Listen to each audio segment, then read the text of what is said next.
Howard Manning, co-counsel for plaintiffs as well. Will you administer the oath, please? Jackson, would you raise your right hand, please? You swear that the testimony you're about to give in the matter now under consideration shall be the truth, the whole truth, and nothing but the truth, so help you God. Yes. Mr. Jackson, what is your occupation?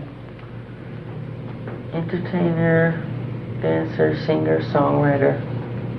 How long have you been an entertainer? Since the age of 5. Without going into too much detail, could you tell me how you started as an entertainer? Well, singing around the house, dancing, making noises, sounds, making my own rhythms, making my own music, singing, that type of thing. Do you remember about how old you were when you started performing professionally? Oh, maybe 10 years old. What was the name of the group that you performed with when you first started? Jackson 5. Now, who was in the Jackson 5? Marlon, Tito, Jackie, Jermaine, Randy. Yeah, that's it. At some point, did you become a solo performer? Yes. Do you remember about when that was? Well, I did solo work before. Songs like Ben, Got to Be There, Rockin' Robin, I Want to Be Where You Are. All these are solo songs while still with the Jackson 5, not meaning I've left the group. Now, you said one of your professions is a songwriter. When did you start writing songs? I started writing songs, as young as, let's say, 8 years old, 8 or 9. Have you had songs that you've written recorded? Some, yes. About how many songs that you've written have been released? Oh boy, I've never counted. Probably over 30, 40. And again, without going into too much detail, have you ever won any awards? Lots of awards. Could you give me some of them? Well, there's Grammy Awards, there's American Music Awards, there's NAACP Awards, Black Caucus Awards. There's all kinds of awards in my field. Excuse me, I know that kills the microphone man. The case that you haven't been feeling well the last few days? Yes, it's very true. You had some oral surgery. Yes. If at any time you're not feeling well or you're uncomfortable, would you let me know and we'll take a break? I sure will. Thanks. What was the first song that was released that you wrote, if you recall? A song called Blues Away on one of the Jacksons' albums. Do you remember which one it was? I think the album was called either Going Places or Destiny. I'm not sure. A solo artist. Yes. Can you name them for me, please? Ben, Got to Be There, Music and Me,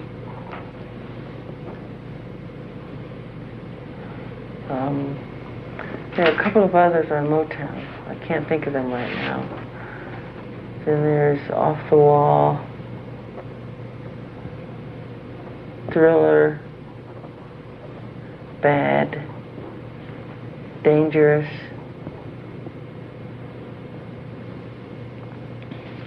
Can you recall when the album Off the Wall came out? 70 something, if I'm not positive. Let's see if I can refresh your recollection. I hope this is a little easier to read. If not, we'll move on again.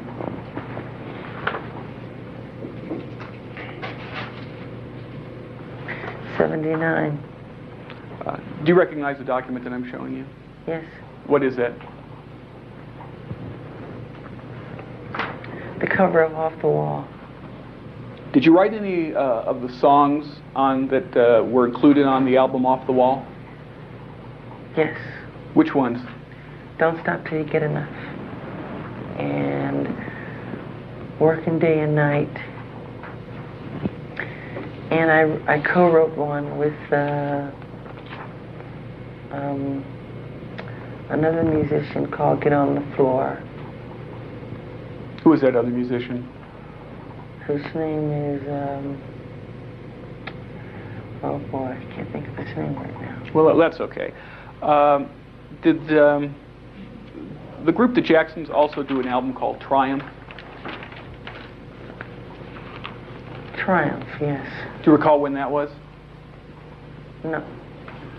Let me take a look at this document and see if it... It's okay. See if the document that I'm showing you refreshes your recollection. What is the document that I'm showing you? For Jackson's, it says Triumph, 1980. Is that, what is it? Is that the cassette cover? It's a cassette cover. Mr. Jackson, did you write any of the songs that appeared on the Triumph album? Yes. Which ones? I co-wrote Can You Feel It with my brothers. That's What You Get for Being Polite with my brother. All Night with my brother. Jack Steele, I think it's called, my brother. I think there are a couple of others. I just can't think of the names right now. I'd like to turn, Mr. Jackson, to generally how you write songs. Can you tell me what process you go through when you're writing a song, if there is a general process? Well, the process I go through is songs kind of just come. They create themselves. Like I said before, I'm just the source through which they come. And it's a beautiful thing. It's very spiritual. It's like standing under a tree and letting a leaf fall and trying to catch it. It's that beautiful. And what I do is it comes into my head. I could be walking along, you know, on a road, or I could be sitting on a bench at Disneyland or something, eating peanuts, and there it is, it's in my head. Or I could be in the shower, or I can wake up, like when I did when I wrote We Are the World, and there the song is. It's right in my head, the entire composition, you know. That's how it happens. Once you have the song in your head, what do you do next to get the song? I go to a tape recorder and I put the sounds down orally with my mouth, making sounds of how I want the bass or the strings or the drums or each part to go, the way I hear it. Because the key is to get exactly what you're hearing in your head on that tape. You realize that one of the songs at issue in this lawsuit is a song called The Girl Is Mine? You aware of that? Yes. Who wrote The Girl Is Mine? I wrote The Girl Is Mine. What album did The Girl Is Mine appear on? Sorry. That's the, sorry, the Thriller album. Was it also released as a single? Yes, the first single off of Thriller. The lyric, what's The Girl Is Mine about? It's very simple. It's two guys kind of quarreling over the same girl, which happens. Then, no, she's mine, no, she's mine, she loves me, okay? You know, that type of thing. She always looks at me, that type of thing. And they're just quarreling over the same girl. So that's what it's about. How'd you get the idea for that, what you just described? It just came. It just came. Quincy said to me, you know, write a song that you and Paul McCartney can sing together. So, I guess I went to sleep, and when I woke up the next day, there it was, and I ran to the tape recorder, and I started to put down what I heard in my head. You mentioned Quincy. Who's Quincy? Quincy Jones is a producer, songwriter. He's a really great guy. He's wonderful. I love him. Have you worked with him before? When did you first work with Quincy Jones? I first, I'm not positive. I think I was 9 years old. Yeah, I was 9 years old. I met him with Sammy Davis Jr. I think it was at Sammy's house. And that's when I first set eyes on him. And I never knew that we would end up working together professionally. And then we did The Wiz, which was in New York City. And then after The Wiz, we did an album called Off the Wall.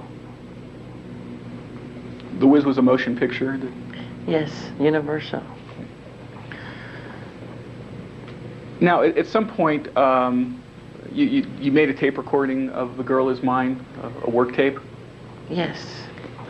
I'd like to play for you a document that's previously been marked as Exhibit 489, and what I'll do is give this to the reporter after we're done so that he can hold in his custody.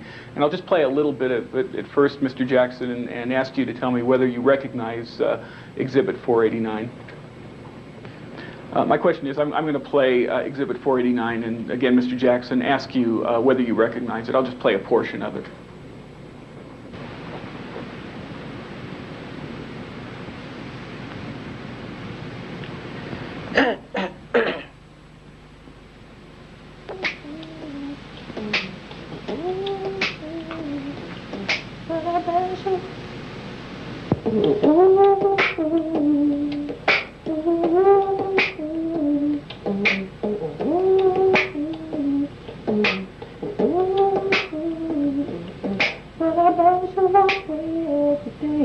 I'm going to stop the Exhibit 489 for a moment and ask you, Mr. Jackson, whether you recognize that. Yes, that's me writing the parts to The Girl Is Mine, creating it. Sorry. What were the circumstances under which you started making Exhibit 489? Well, just a tape recorder there and making sounds like...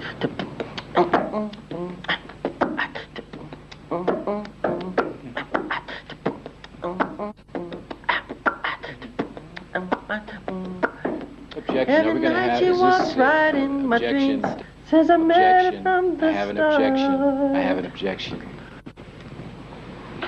Well, that's how I did it. How did you how did you come to? You may have told me already, but I don't think you did. How did you come to get the song, the music on Exhibit 489 in mind? Like I've said before, songs create themselves. It just come out of me. You know, it just come from inside out. And I think I'm just the source through which it comes. And you asked me how I created, and I started to perform to give you an example of how it's done, of how I create songs. And when I create my music, I make these sounds. I wrote a song called Who Is Objection. It? Do you recall where you were when The Girl Is Mine, the song The Girl Is Mine came to you, Mr. Jackson? I think I was at the Encino house or a condominium because we were rebuilding the Encino house and staying in a smaller place. Let me play for you some more of Exhibit 489. I'm going to stop it at some point and ask some more questions. Yeah,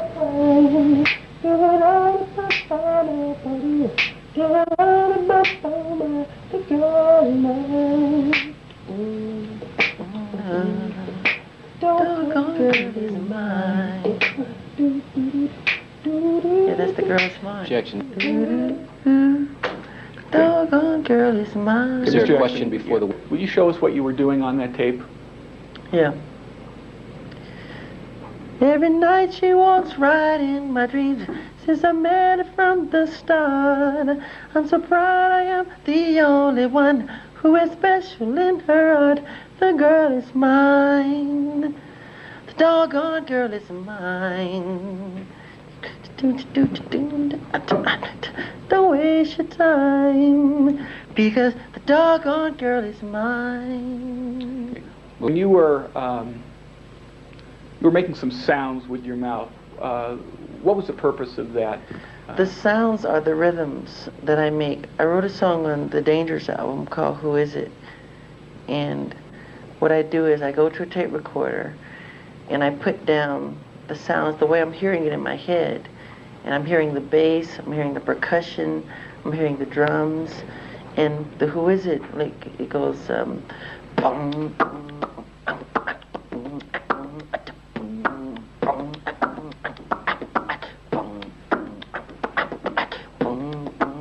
that's how it's Motion to done. strike. So what I Move to do is strike. I go to a tape recorder and I just put exactly what I'm hearing in my head down on tape, and that's how I pretty much do it. Would you briefly show us how you made the rhythm sounds on The Girl Is Mine tape? Sure.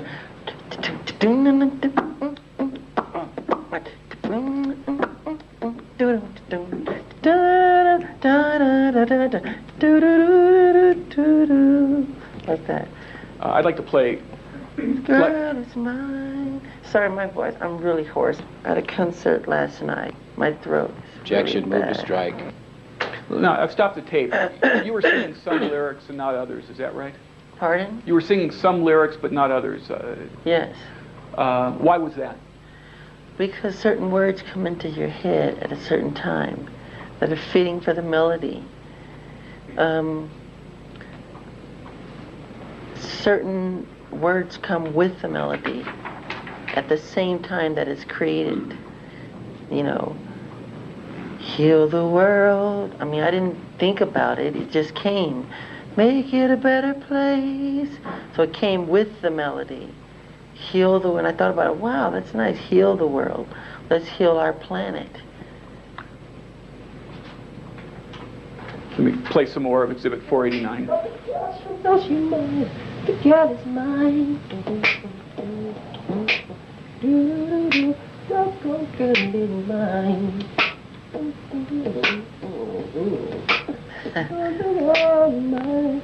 I'll stop there. You were making some noise where you just laughed. What were you doing there on The Girl Is Mine? I was imitating a Moog bass where you play the bass on a keyboard, but you have this little, it's like a stick where you can go, like noises like that.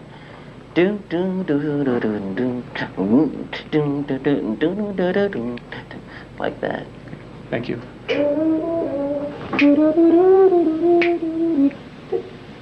You're singing some high notes there. Yeah. Jack. What were you singing at that point, just before I stopped the tape?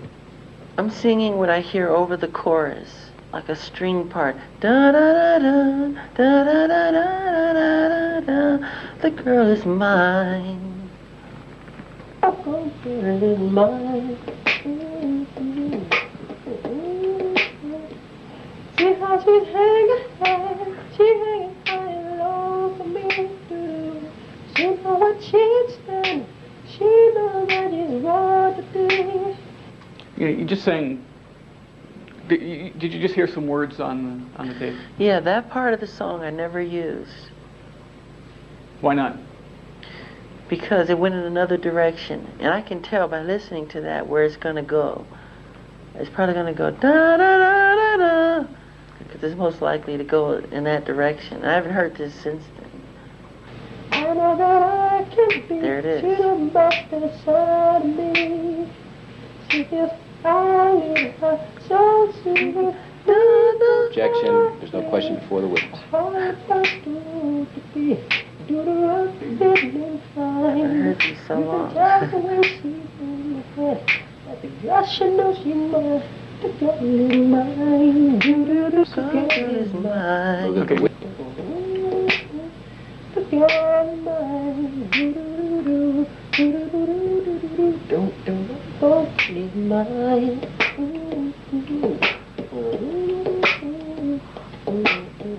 La la la.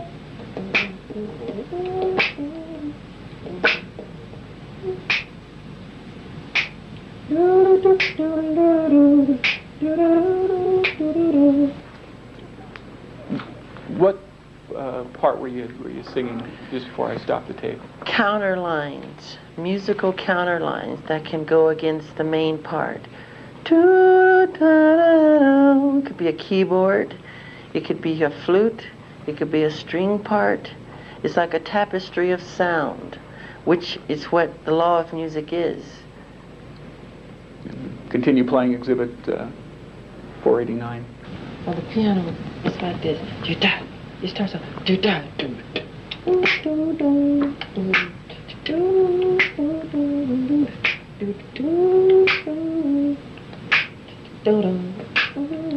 What were you doing right there? What was It's that? creating another part that I heard, which I did do on the demo, which I played myself.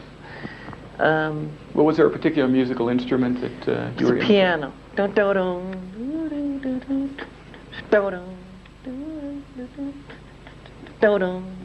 It's accenting. Like that.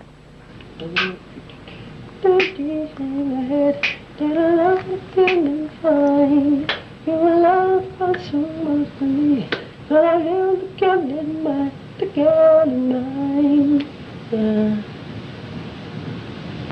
Okay, I'm just going to play some more of Exhibit 489, Mr. Jackson, once you wait for my question. The bass are that.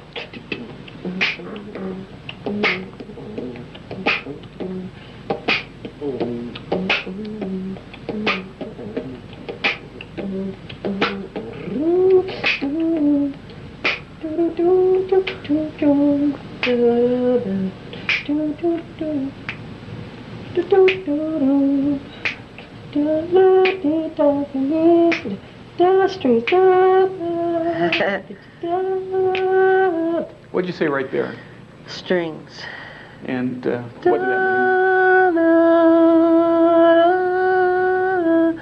It's the part that would go over a verse, like a second verse, which would climax the song, which would build it. Were you imitating a particular instrument when you made that sound? Yes. What? Strings. I haven't said, I go strings. The string. Stop, I'm going to play more of Exhibit 489.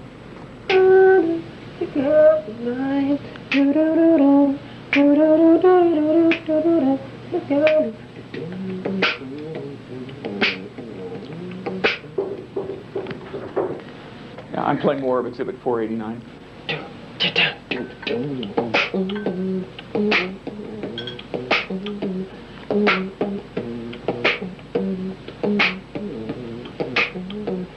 Piano. What did you just say on the tape? I'm not positive. I think it said piano or something. What I'm doing now, after Let me creating... ask you, what are you doing now on the tape? Okay. After creating the melody, I'm now creating the different sounds that I want to go with the melody. What each instrument should do to create the song. Play more of Exhibit 489. String.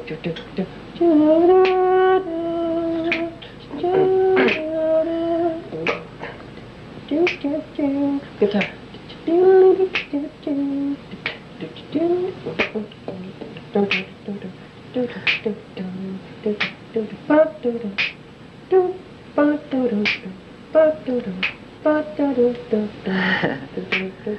What were you doing there? Creating a French horn part, which I never used. Da da da da da da da da da da da da. Thank you.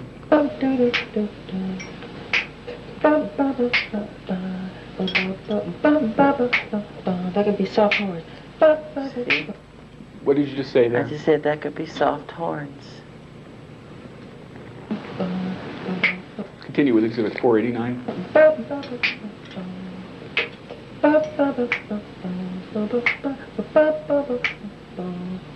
I can tell the way she hang her head, but she knows goodly fine. And she talks to me safe in her bed, and I know she ought to mind. The girl is mine. Do-do-do-do-do-do-do-do.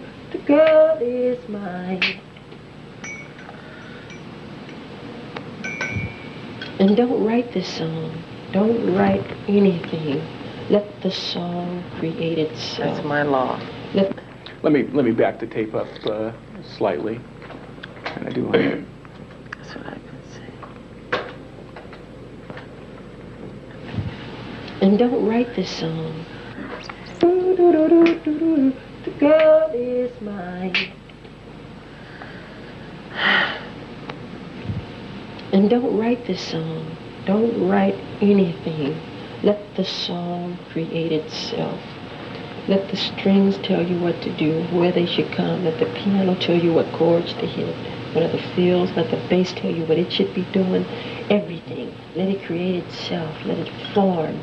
Let it do what it wants to do. Don't force upon the song. Let the song force upon you. Let it tell you where to go. Okay, what did you mean by what you said on the tape? What I meant was, a song creates itself. I'm just the source through which it comes. It all creates itself.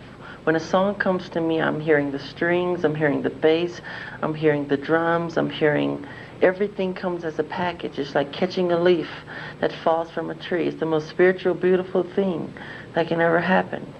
And sometimes I just get on my knees and I pray to God out of thankfulness that it happened, that it came to me. And that's what I'm saying. Let it create itself, because it's trying to create itself. I'll continue with Exhibit 489. Punchline, that piano feel that goes do do do do do do do do do do do do. That's harmony with that voice harmony, which do do do do do do do do do. What'd you say right there? Some type of harmony part. Oh, the girl is mine. Do do do do do do do do do. What I'm trying to do is, what I'm hearing in my head is some type of counter line to build the chorus. Because in songwriting, you should go from the verse to the chorus. And when the chorus comes, it should be like a flower blossoming in your face. So to build that and to make that happen, you have to add in other sounds to make it refreshing and wonderful. So that's all that is. What's the bridge of a song? I love you more than he. Objection. I was asking you a more general question. What is a bridge? What is a bridge? Yes. A bridge, what a bridge is to take you from A to B. It is to take you from the verse to another part. It is escapism from hearing the same mundane, trivial, ordinary thing that you've been hearing all the time. Because the ear gets tired of hearing the same sounds. So what a bridge does, it takes you away from all of that. Then when it finally comes back to what you were doing before, it's stronger. It's much stronger. Does the girl... I'm sorry. Finish your... It has a much stronger effect. Does the song The Girl Is Mine have a bridge? Yes, it does. Could you sing that for us? It goes, I love you more than he, take you anywhere. And I go, but I love you endlessly, loving we will share. So come and go with me to on the town. But we both cannot have her, so it's one or the other. And one day we'll discover that she's my girl forever. Don't build your hopes to be let down, 'cause I really feel it's time that she tell you I'm the one for her. That type of thing. Let me continue, Mr. Jackson, with Exhibit 489, and I will ask you a question at some point. Girl in mine. Here's another bridge part. For instance.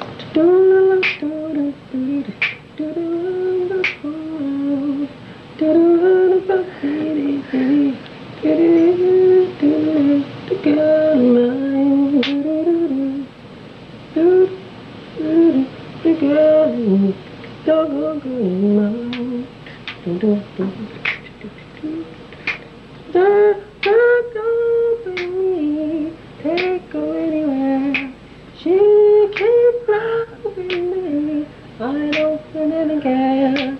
I know that I do. She can go with me, take me anywhere. I feel she will see the girl on my own. She can go with me. She can go with me, take her anywhere. Don't I would sure to be if I really care. She can go with me out of the town. Why? It's a slight change. She can go with me. Da, da. She can go da da da. Yeah, that's it. She can go with me. Da da da da da.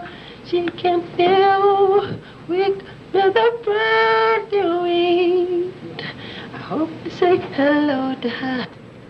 The segment that I just played, what were you doing there?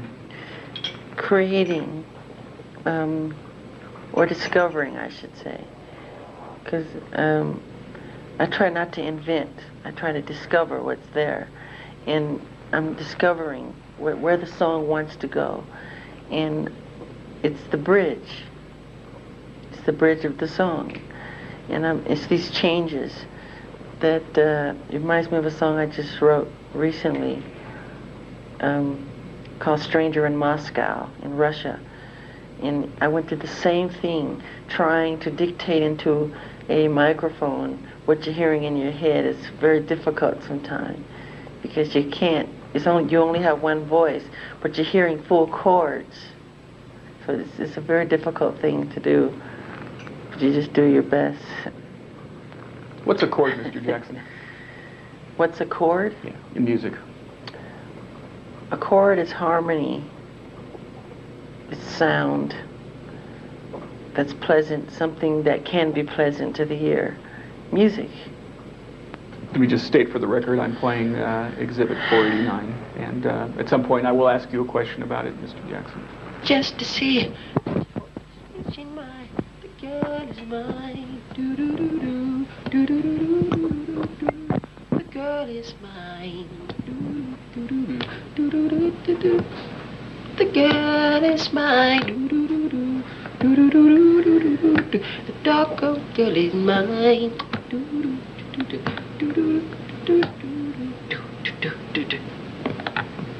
Now the chorus of the bridge is down down down down down down. What did you just say there? I'm saying the chords to the bridge. I'm now just bringing out what I think the chords, just defining into my head what the chords should do to accompany the melody. So, which is very important. I'll play some more from Exhibit 489. Down,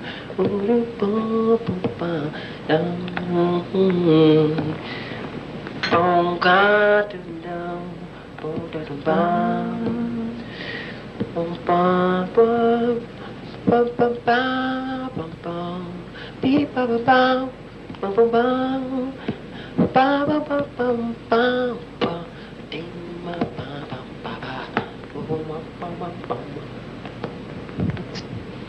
and on this part, is wow,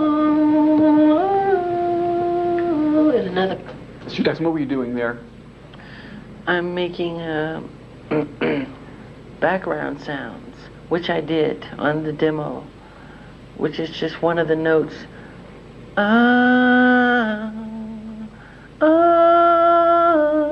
Just a harmony part.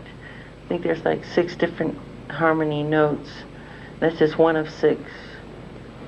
I'll play further from Exhibit 489. What is?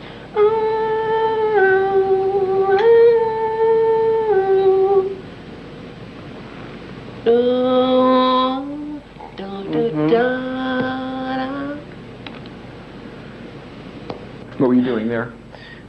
Same thing. It's a harmony part that goes against the other harmony. I'm creating different notes, which are harmonics, to go against the music.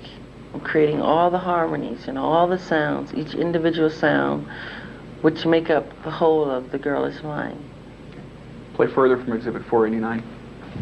When the song first kicks off, I can hear some horns in the front. For instance, this is how the music goes. In the front, do do do do da do do boom boom do do do boom boom boom.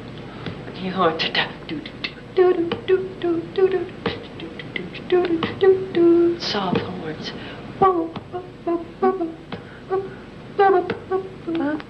What were you doing there? Creating what I heard at the time, French horns, which are soft horns, which I felt should have gone at the time in the beginning of the song.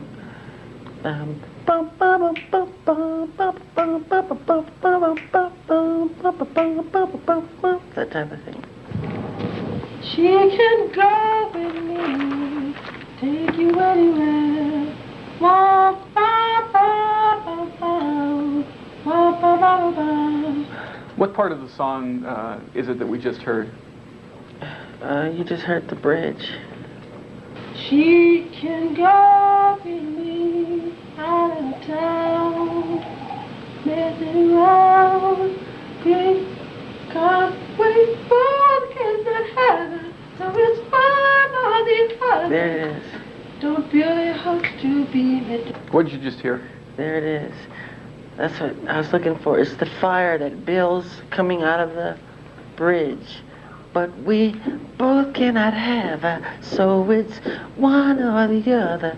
And one day you'll discover that she's my girl forever. And don't build your hopes to be let. So it's coming out of the bridge. You okay, Mr. Jackson? You want to take a break? My mouth hurts. Okay. Mr. Jackson, at the break, did you find it necessary to take a pain medication? Do I find it necessary? Did you, at the break, did you have to take a pain medication for your pain? Yes. Real quickly want to ask you about a cassette tape that's been previously marked as Exhibit 492, an exhibit that I'll give to the court reporter on completion of the deposition or a break. I just want to play a portion of it for you and ask you whether you recognize Exhibit 492.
I'll stop it there. Mr. Jackson, do you recognize Exhibit 492?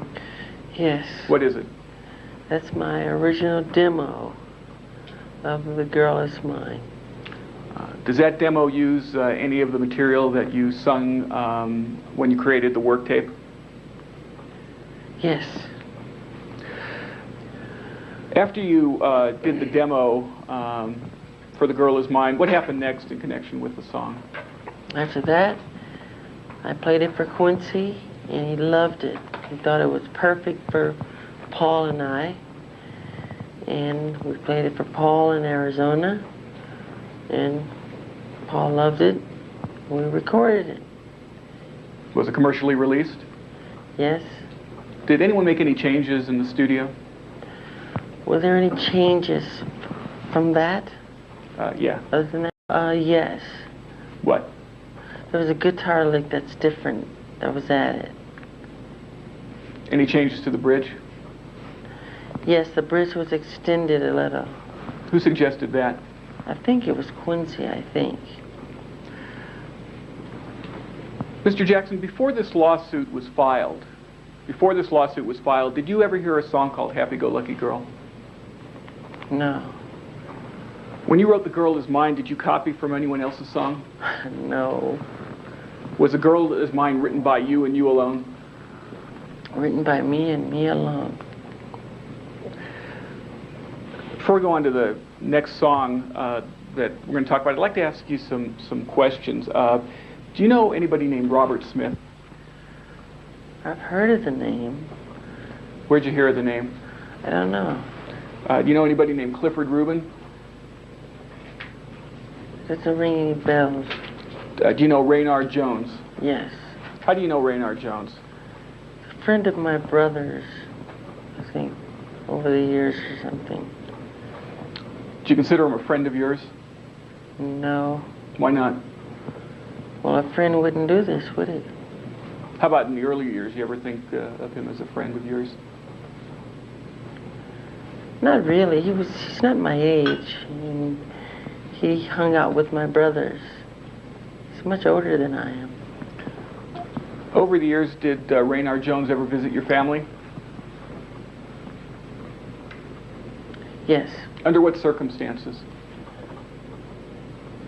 Hello, goodbye.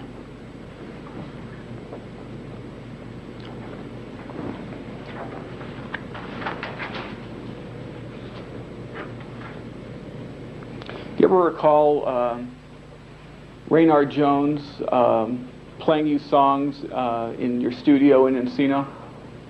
No.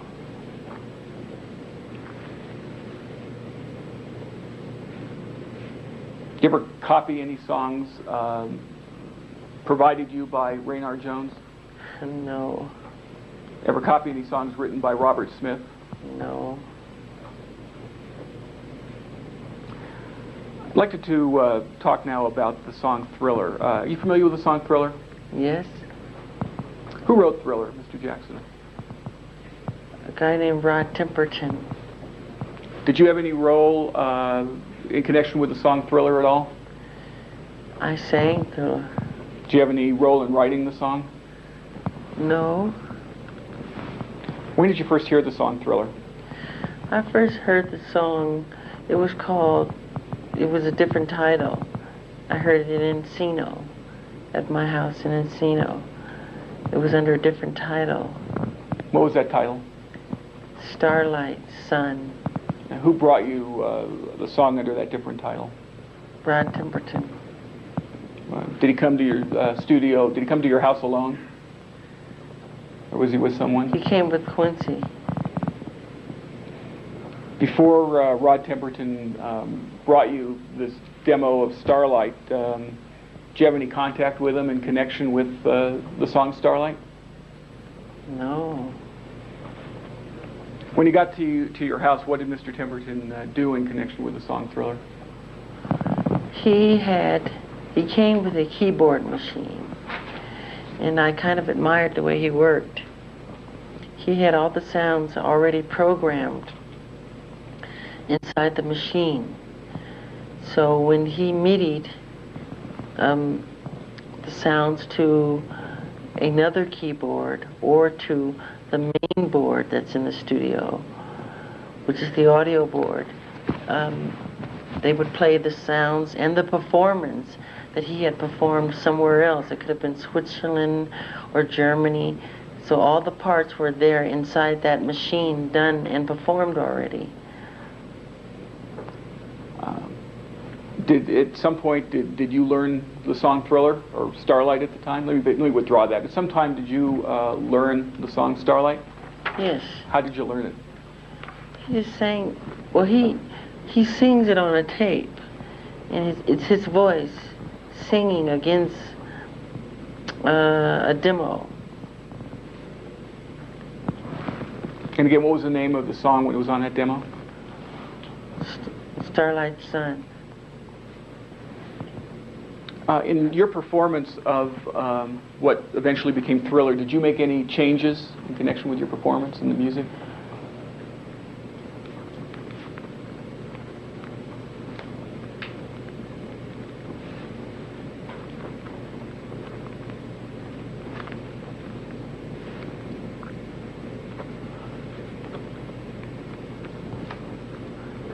Not that I can think of.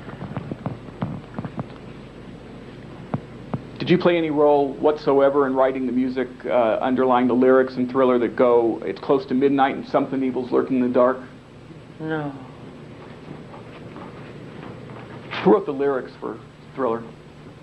Rod Temperton. Who has writing credit for Thriller? Rod Temperton. Do you get any writing credit for Thriller? No. Before this lawsuit, did you ever hear a song entitled Run on Man-Child? No. At any time, Mr. Jackson, did you give Rod Temperton music from someone else so that Rod Temperton could put that music in Thriller? No. Turning to another subject, you realize that Joseph Jackson is one of the defendants in this case? I heard. Who's Joseph Jackson? My father. At any time in your professional career, has Joseph Jackson ever provided music that you or your group would perform for recording purposes? Repeat your question. Yeah. At any time during your professional career, has Joseph Jackson ever had any role in selecting the songs that you or your group would perform? No. Did Joseph Jackson ever give you any music written by Raynard Jones? No. Did he ever give you any music written by Robert Smith or Cliff Rubin? No. Joseph Jackson have any role in creating Rod Temperton's Thriller? No. Finally, I'd like to turn to We Are the World. Who wrote the song We Are the World, Mr. Jackson? I wrote We Are the World, and Lionel Richie also helped. How did you become involved with We Are the World? Quincy Jones called me on the phone. I was in my bedroom in Encino, and he said, Smelly, he calls me Smelly. He said, Smelly, we need a song for the children of the world. There are a lot of children dying, and I want you and Lionel Richie to go in and write a song. I asked Stevie Wonder to write a song, but it's taken him quite some time. You know how Stevie is, he said. He said he's brilliant, but it takes him quite a while to get going. I said, Quincy, I just finished Thriller. I just spent all that time in the studio. I don't feel like it.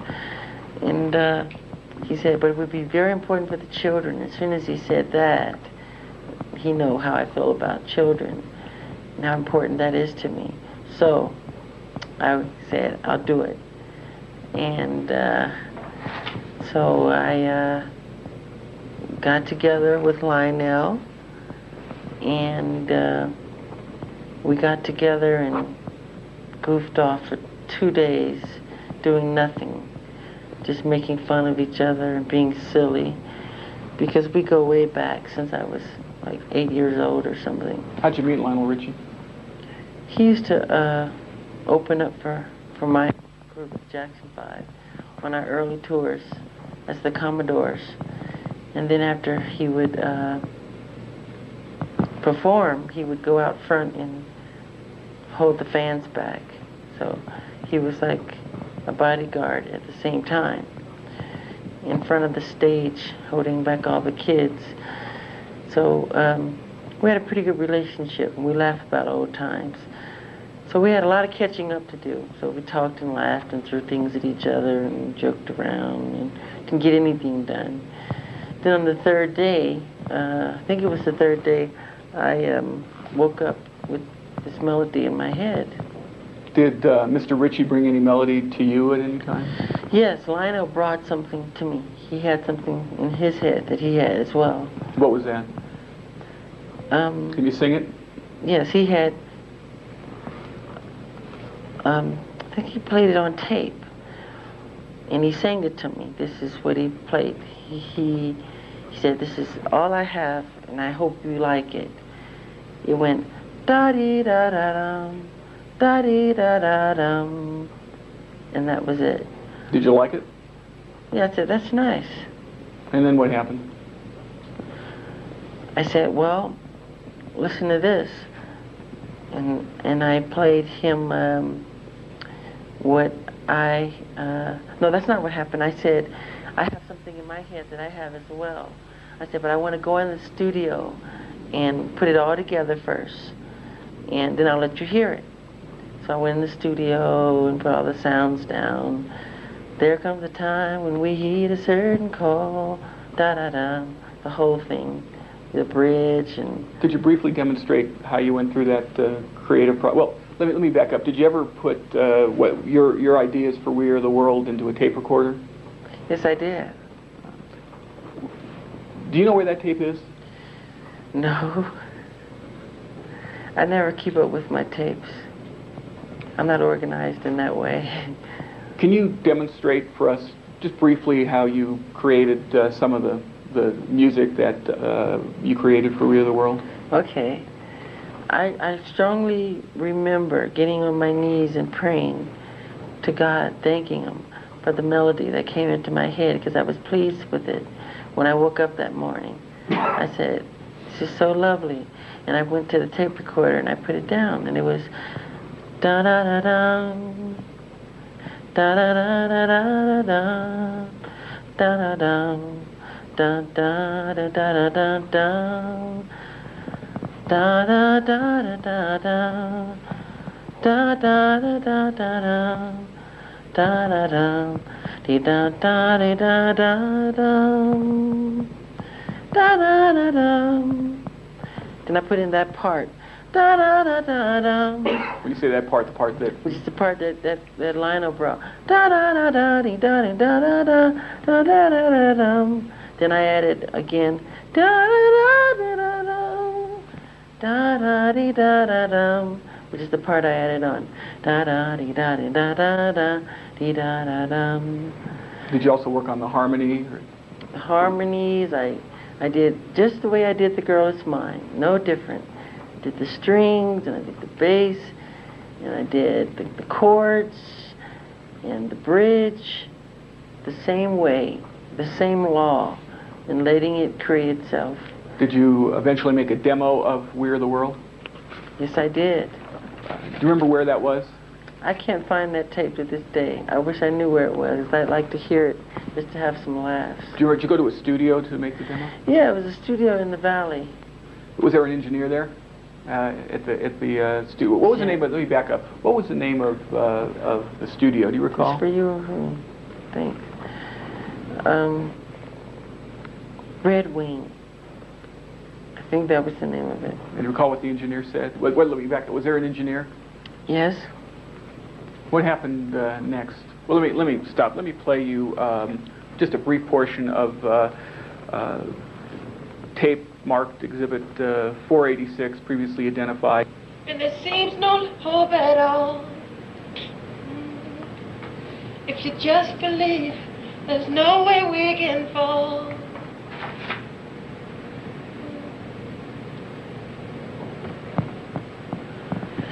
The bridge. We didn't mention truth yet. No, we did. We haven't mentioned the love. I don't think they say. You recognize Exhibit 486, Mr. Jackson? Yes, What is it? that's the bridge to We Are the World. Do you hear anybody talking on the tape? Sounds like Lionel. Let me play you a little more and just a little bit more. No, the truth we have mentioned. Love we have mentioned. Right? We hit truth in the last part, last verse.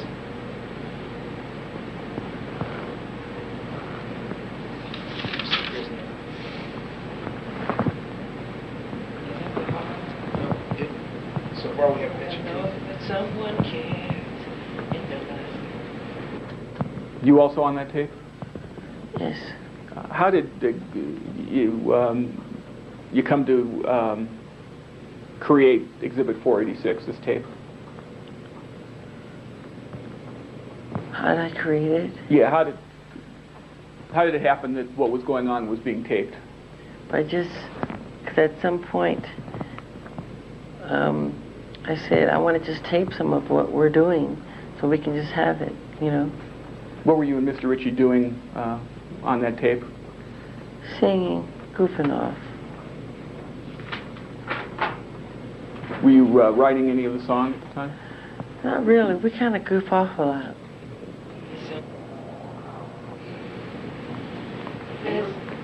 As God has shown I'll play you a little more. by turning stones to bread, So we all must live. the helping hand. We are the world. We are the children. We are the one. Yeah, we lead ourselves into it singing and it helps us to give. So let's start giving.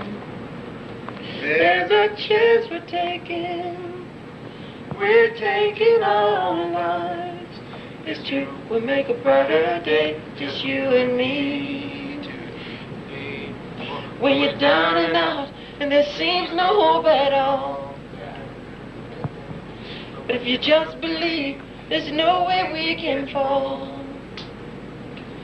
And the only way, and the only truth. We're playing a little more. Does that refresh your recollection as to whether or not you and Mr. Ritchie were working on any part of the song? Yes, I was reciting the bridge. Let me play just a little bit more.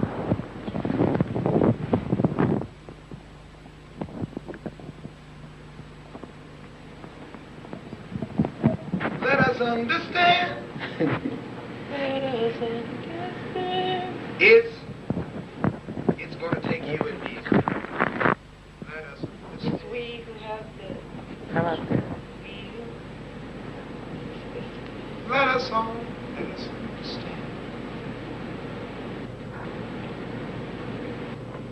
Can you tell me now, listening to more, whether you and Mr. Ritchie were working on any part of We Are the World? Yes,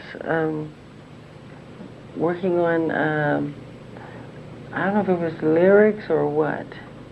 I think the lyrics, we kind of fooled around with the lyrics after we're creating the melody. Okay. Mr. Jackson, before this lawsuit was filed, did you ever hear of a song called What Will Become of the Children? No. Did you copy anyone's song in writing We Are the World? No. Did Mr. Ritchie? No. Did you and Lionel Richie together and with no one else write We Are the World? Say that again? Yes. Did you and Mr. Ritchie, and only you and Mr. Ritchie, write We Are the World? That's the truth. I have no further questions. Would you please state your name? Michael Joseph Jackson. Mr. Jackson, would you spell your last name? Jackson.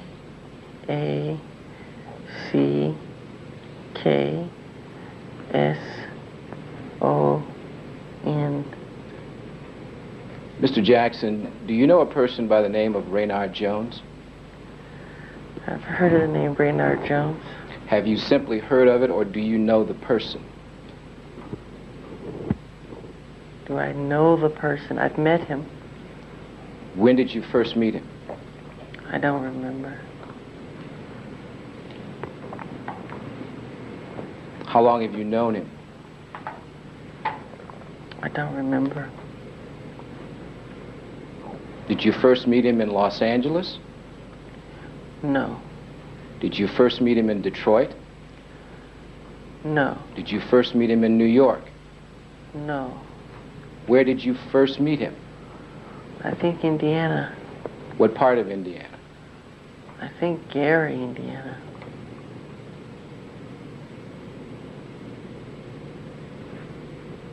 Did you live in Gary, Indiana at one time? Yes. Okay. Were you in fact born in Gary, Indiana? Yes. Under what circumstances did you meet Raynard Jones? I don't remember.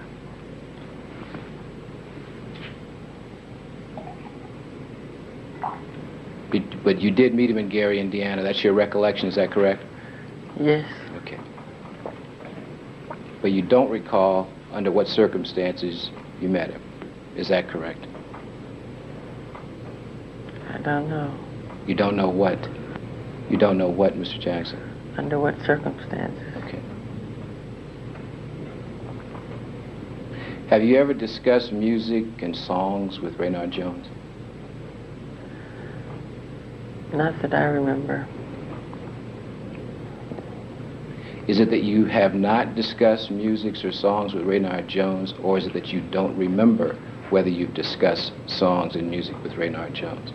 I don't remember. What? What is it that you don't remember? Discussing music or songs with Raynard Jones. Okay. Do you recall ever having any conversations with Raynard Jones? Yes. Okay. Approximately how many conversations do you recall that you've had with Raynard Jones? I don't know. Okay. Are they too numerous to recall? I don't know. So they may be too numerous for you to recall, is that right? No. You just don't recall? I don't recall. Would it have been more than 5?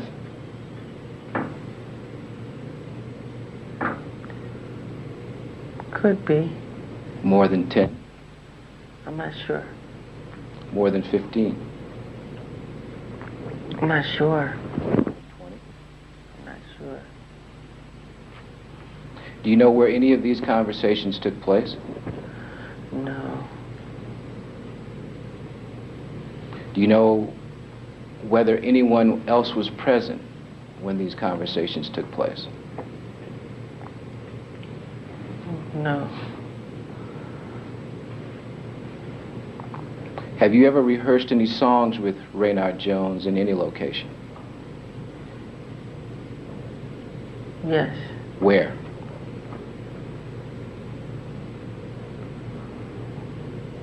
I think at his house Okay. And where would that have been? in Indiana. Is that Gary, Indiana? Yes. On how many occasions did you rehearse songs with Raynard Jones at his house in Gary, Indiana? I don't remember.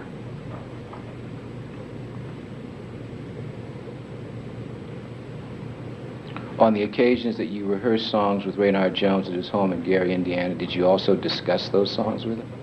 No. You just rehearsed. Is that correct?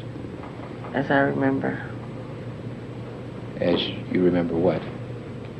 What you just said. As you remember, you just rehearsed and did not discuss songs with him? Yes. When you were growing up in Gary, Indiana, did you ever perform at Roosevelt High School? Yes. Did you ever perform with Raynard Jones at Roosevelt High School? Yes.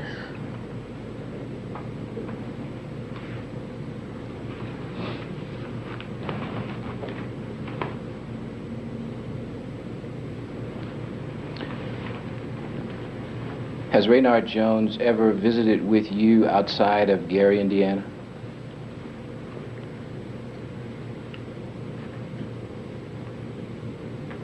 I think he came to California.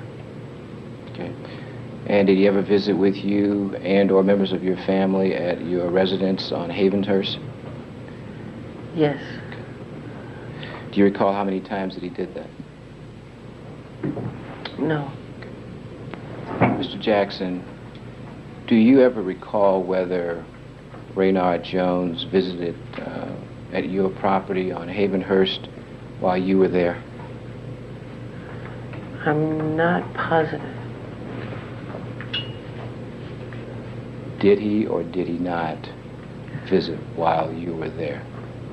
I'm not sure.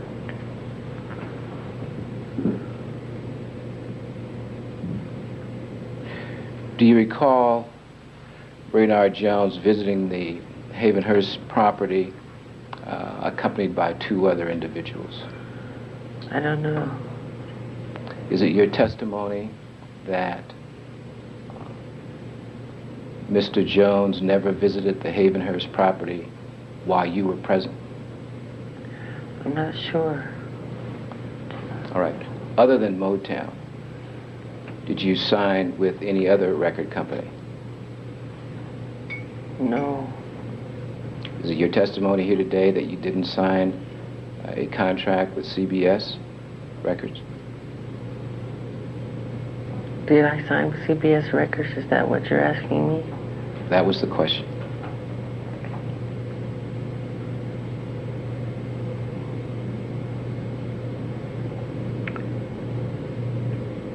Yes. When was that? I'm not sure. Did your father have anything to do with the signing of the contract with CBS Records? I'm not sure. You're not sure whether he was involved in any manner? Yes. Okay. Let me ask the question. Was your father, to your knowledge, involved in any manner or form in the signing of the contract between you, your brothers, and CBS? Yes. Okay. In what way? I don't know.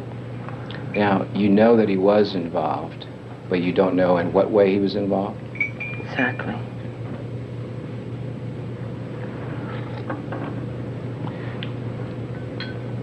Mr. Jackson, do you have or have you ever had a collection of musical materials?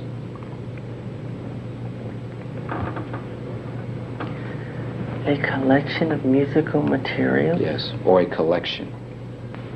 I love going to the record store to buy records. I'm sorry? I love going to the record store to buy records. The question to you is, did you at any time have a collection of musical materials? A collection that I buy from the music store. Okay. Did that collection include materials from any other source other than the material that you purchased from a music store? No. When did you first begin keeping this collection? I don't remember. Mr. Jackson, the collection, have you ever maintained a collection of musical materials that included unreleased songs? That I've written. Have you ever maintained a musical collection that contained unreleased songs written by anyone else? No.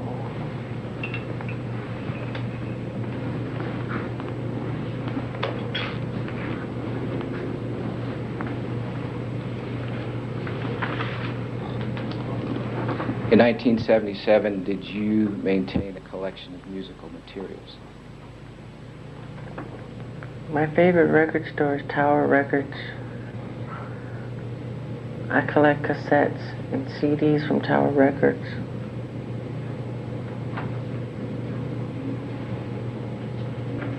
Would you read back my last question, please? Question: in 1977, did you maintain a collection of musical materials? Same answer. Yes or no? Did you or didn't you? Did you? No. You didn't maintain a collection in 1977. Is that right? Music that I buy from the record store. So you can, in 1977, you maintain a collection of music which you purchased from a record store. Is that right?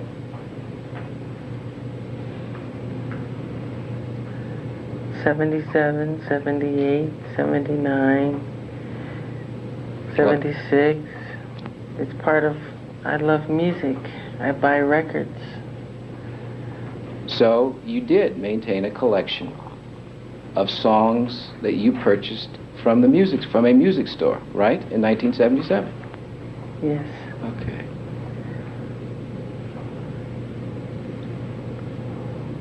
Where did you keep your musical materials that you purchased from the music store?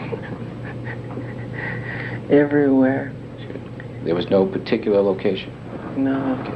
They were strewn everywhere. Is that it? Thrown about. Okay. I'm not organized in that way. Did you ever receive in the mail cassettes with songs on them from other people? No.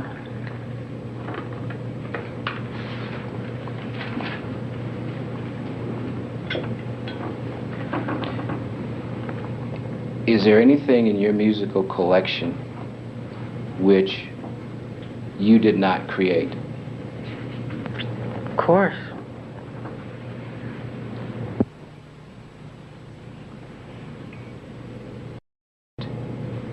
Cassettes with songs on them through the mail from other people? Not that I remember.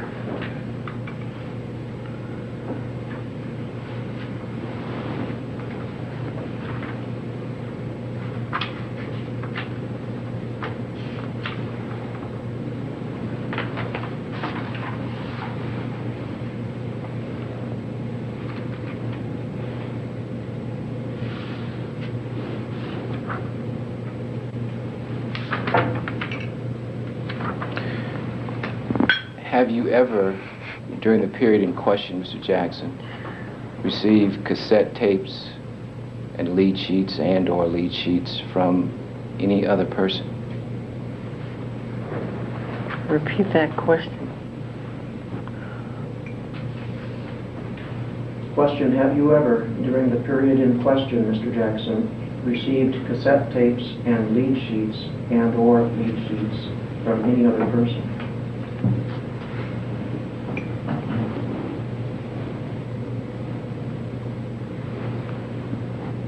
During what period?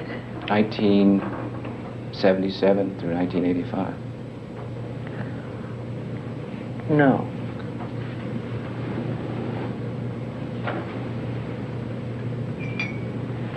Prior to 1977, did you receive cassettes or lead sheets in the mail from other persons?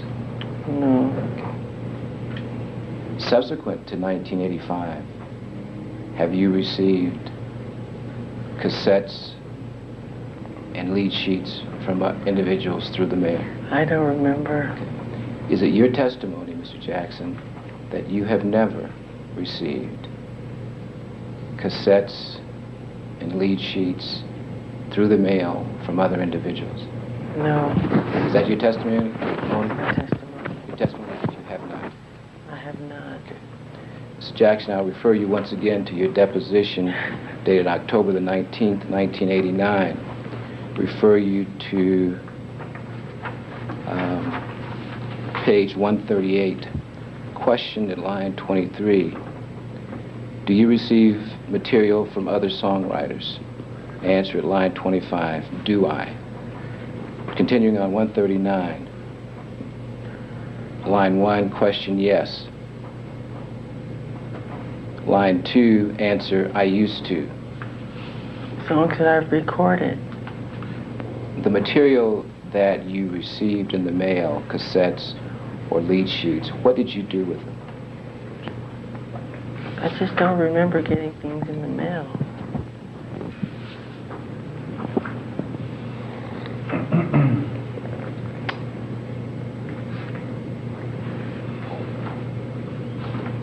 Draw your attention to page 139 of your deposition, volume 1.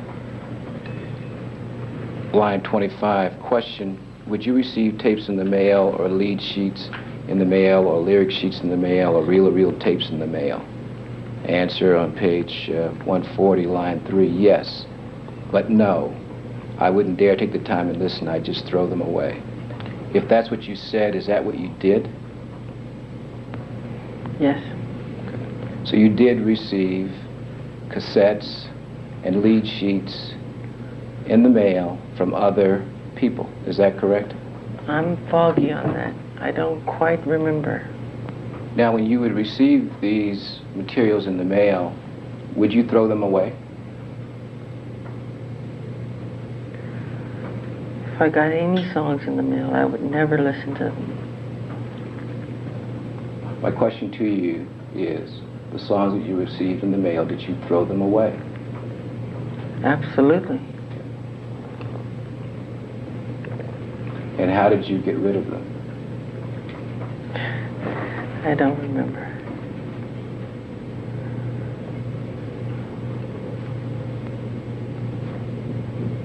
Is it your testimony that while you received cassettes of songs in the mail that you never listened to those cassettes?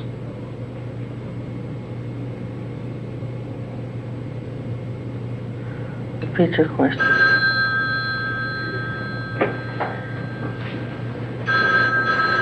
Question, is it your testimony that while you received cassettes of songs in the mail, that you never listened to those cassettes? I believe I had a question before the witness. Would the reporter read that question back, please?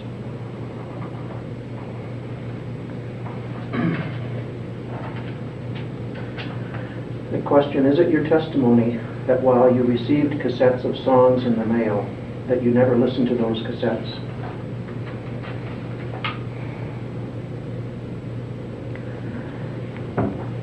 Any cassettes that come to me personally in the mail, which is very rare, I throw them away. And our policy of tapes come to the office that are songs written by other people, we simply send them back. If I'm on the street, if I'm in a record store, and somebody has a song, and he comes up to me and he says, "Michael, I'm a songwriter. I want to make it like you. Listen to my song." I say, "I can't take your tape. I simply do not take tapes. I'm a songwriter myself. I write my own songs. I don't have to take other people's songs." My question to you is it true that the songs that you received in the mail that you Sorry. that you did not listen to them? I do not listen to them.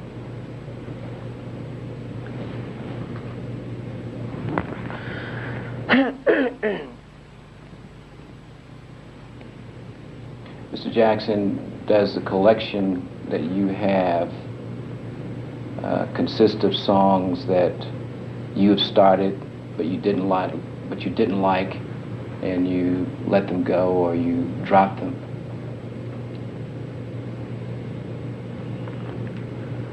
There are certain songs that I have that I've written that I just think aren't good enough, or I like it at the time, and then something will come along that'll beat that song out, that'll be stronger to me.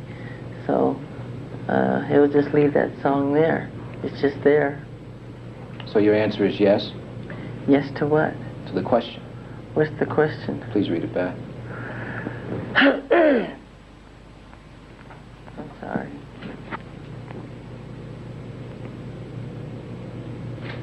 Question, Mr. Jackson, does the collection that you have consist of songs that you have started but you didn't like, and you let them go or you dropped them? Let them go. I don't understand the terminology you're using. Can you rephrase it? What does your collection consist of? Songs that I've written? My question is, what does your collection consist of? I'm trying so hard to answer it. You mean the songs that I've written? No. My question to you is, you have a collection. What does the collection consist of? Glenn Campbell, Johnny Mathis, the Carpenters, the Eagles, What else do I like? Stevie Wonder. I love the Bee Gees. I love James Brown, Aretha Franklin, all the old Motown stuff from the 60s. You want me to keep going? Well, if you choose to. Okay, what else?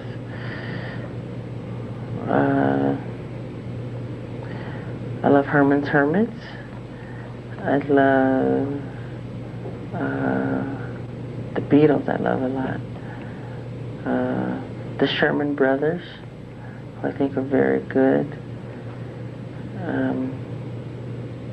Who else do I like? I said Stevie Wonder. That's all that I can think of right now. Are any of the songs that you've worked on, your personal songs, included in your collection? That's what I was asking you before. Now, could you repeat your question? Read the question back. One that I read previous. My last question, which is probably the one that you read previously.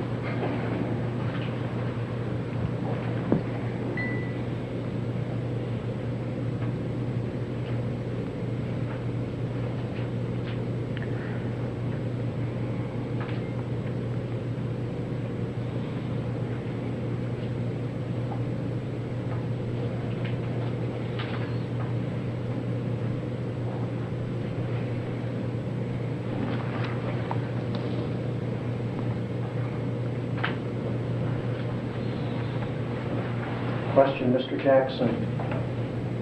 Does the collection that you have consist of songs that you have started but you didn't like, and you let them go or you dropped them?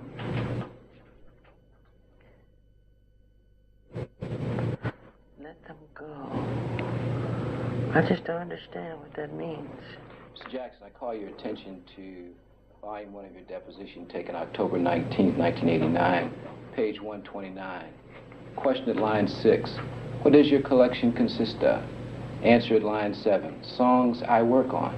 Songs that I have started and didn't like it that much, so I just let it go. And there's just classical music I buy, like a great song that I enjoy listening to. Show tunes, Rodgers and Hammerstein, Chuck Berry. Do you recall that question and giving that answer? That sounds like me. My question is, do you recall that question and do you recall giving that answer? No. So then, what is the answer contained in your deposition? Is that accurate or not? It sounds accurate. Okay, and did you give that answer? It sounds like something I would have said. My question to you is, did you give that answer? Objection, asking. I'm sorry? Yes. Okay, so you gave that answer. Yes. All right.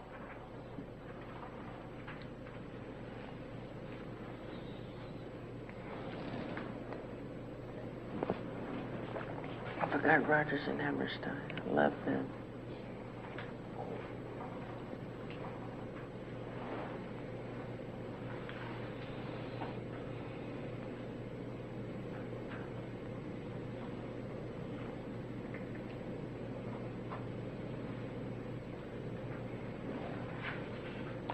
Now, with regard to your collection, other than what you've already testified to, does that collection include the works of any other party or person?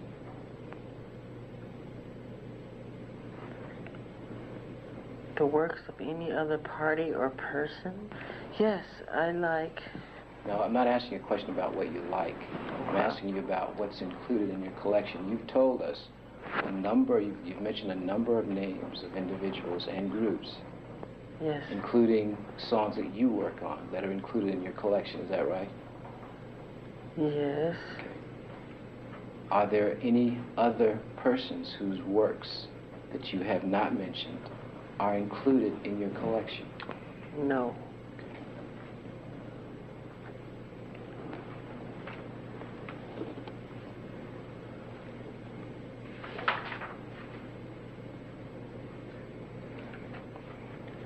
Is it true, Mr. Jackson, that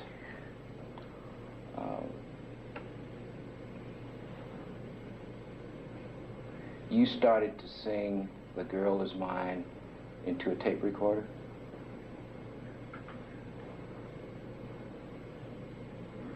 Yes. And have we heard that tape today? Yes. Mr. Jackson, you've indicated that you started to sing "The Girl Is Mine" into a tape recorder. Is that correct? Yes. And you've also testified that we have heard that tape today. Is that correct? Yes. And is that Exhibit 489? I don't know. Now, Mr. Jackson, is that the original tape that you made for "The Girl Is Mine"? Exhibit 489, which you've heard, is that an accurate description or depiction of the original tape that you made for "The Girl Is Mine"? Sounds like it to me.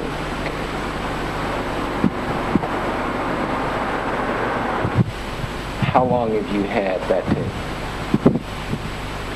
I don't remember. Sorry, I couldn't hear you. I don't remember.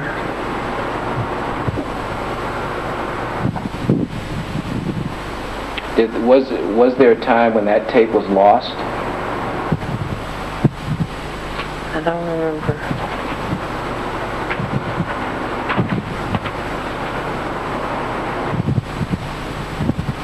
Was there a time when you didn't know where that tape was? Don't remember. Sorry? Don't remember. Mr. Jackson, I call your attention to your deposition taken October the 19th, 1989, page 128. Question, line 20. When you say "there it was," what do you mean by that? Answer at line 22. I started to sing in the tape recorder. Line 23, question. Do you still have that tape? Line 24, answer. I don't have it personally. It's somewhere. To page 129, question. Do you know where it is? Line 2, answer. No. Do you recall those questions being asked and you're giving those answers in your deposition taken on October the 19th, 1989? No. Do you recall the question at page 129, you don't know who has it? Answer at line 4, no. It must be in my collection somewhere at home. Do you recall that question and that answer? I don't remember.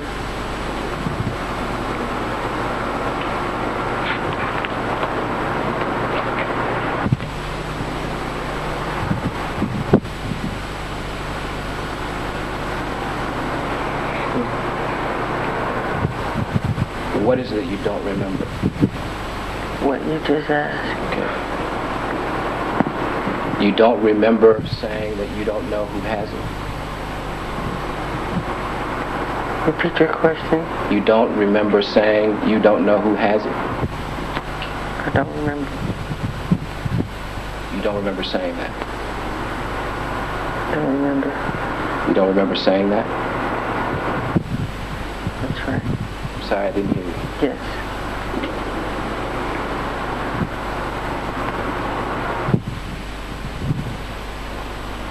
You remember saying in answer to the question, do you know where it is? No. Do you recall that answer? No. Mr. Jackson, with regard to the songs that you received in the mail from other people, did you return those songs?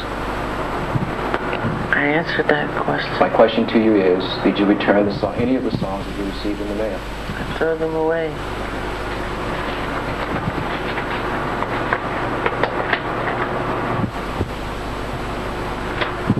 Did you keep a log of any kind or a record of any of the tapes that you received in the mail? No. Do you also consider Mr. Jones to be disloyal?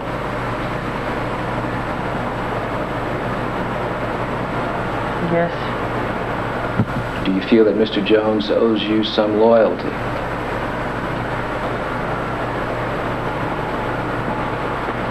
I think he owes honesty.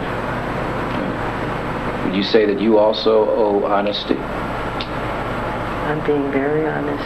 That's not my question. Do you feel that you owe honesty? I am honest. So then when you say, is it your testimony that Mr. Jones is dishonest? Absolutely. Okay. Why do you say that he is dishonest?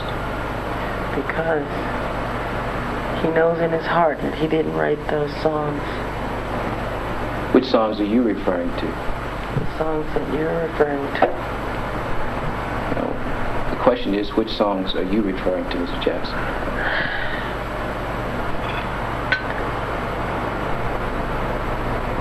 The Girl Is Mine.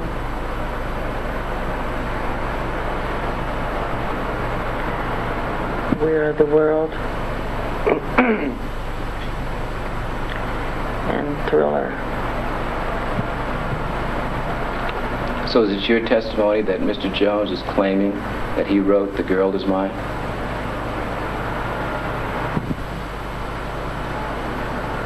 Yes. Is it your testimony that Mr. Jones is saying that he wrote We Are the World? Yes. Is it your testimony that Mr. Jones is saying that he wrote Thriller? Yes. And it is on that basis that you conclude that Mr. Jones is dishonest, is that correct? Absolutely.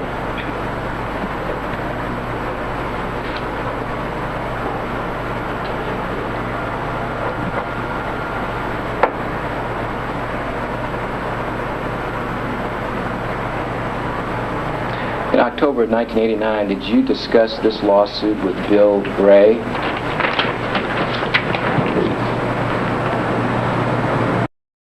I don't remember. By the way, who is Bill Bray? He's head of security For whom? for MJJ Productions, And who is MJJ Productions? my company.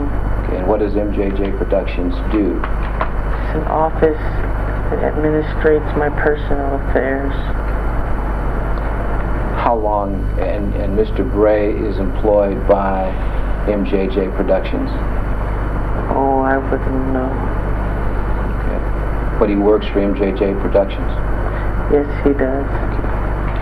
And so his working for MJJ Productions, is it your contention that that's different from him being employed by MJJ Productions? What's your question? You said he works for MJJ Productions, is that right? Yes. Previously I asked you, was he employed by MJJ Productions? Recall that question? Yes. Do you recall what your answer was?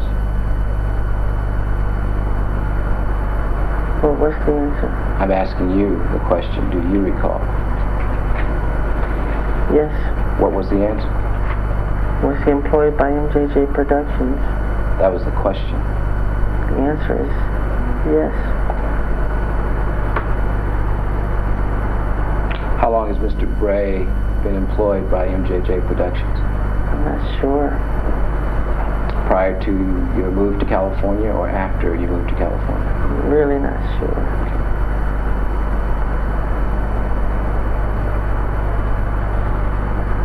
Is it your testimony that you don't recall a conversation with Bill Bray concerning Raynard Jones in this particular lawsuit in October of 1989? No.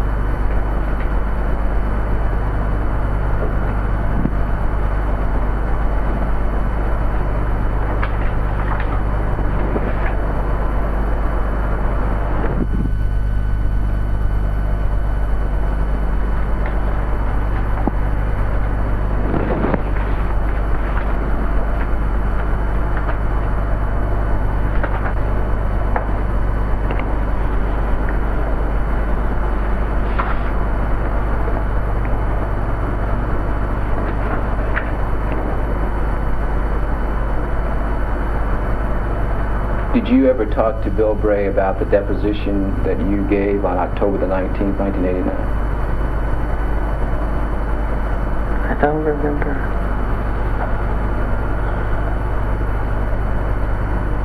Do Do you recall the deposition taken October 19, 1989? This question, page 17, line 2. Anybody else that you talked to other than your lawyers about this deposition today? Answer at line 4, security. Question at line 5, who is that? Answer at line 6, Bill Bray and some of the guys of studio.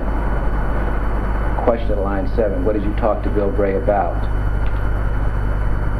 Do you recall those questions and giving those answers? No.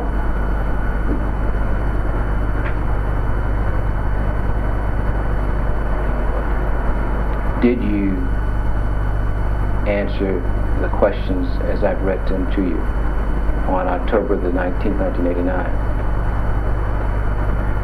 I must have.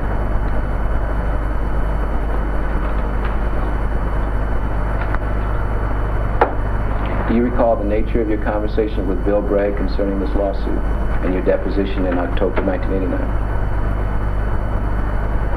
No. You recall this question at page 17 of your deposition taken on October the 19th, 1989, line 7.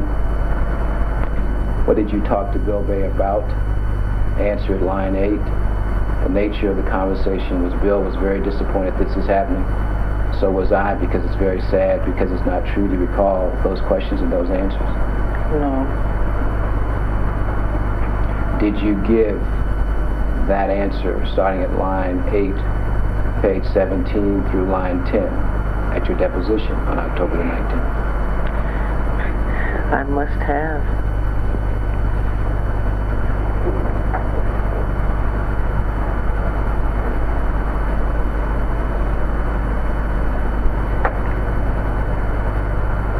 To your knowledge, does Bill Bray know Raynard Jones? Pardon?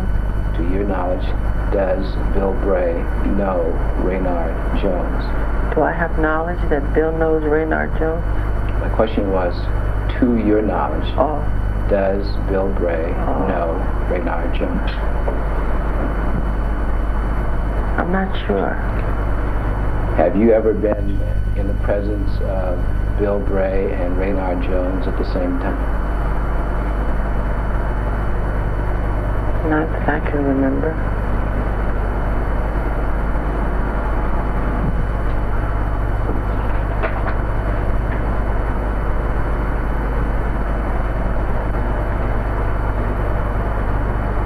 Do you recall testifying that the conversation with Bill Bray took place at the hideout? No.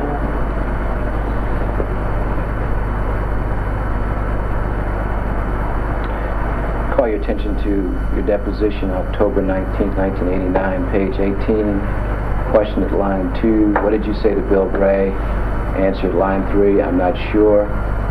Question at line 4, did you say anything to him? Answer at line 5, in agreement. It was some words in agreement. Line 7, was that in a face-to-face conversation? Answer at line 8, yes. Question, where? Answer at line 10, at the hideout. Does that refresh your recollection as to where your conversation with Bill Bray took place?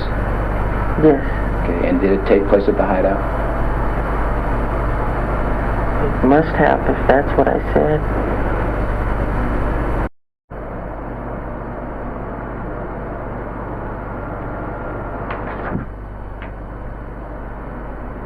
What did Bill Bray say to you about Raynard Jones in that conversation?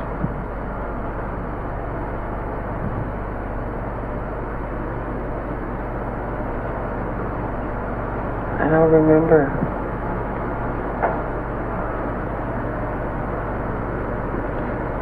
Same deposition, October 19th, 1989, line 17. Question, line 14. What did you say to Bill and what did he say to you? Answer, line 16. Well, what Bill said, the nature of this, here's a guy who's never had a hit record and he's trying to claim that he's written a great song, that type of thing. Do you recall that question and giving that answer? Kind of.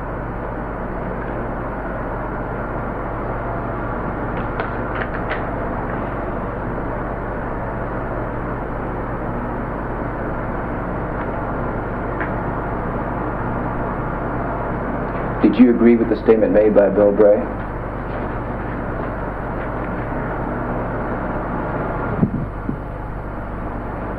Absolutely.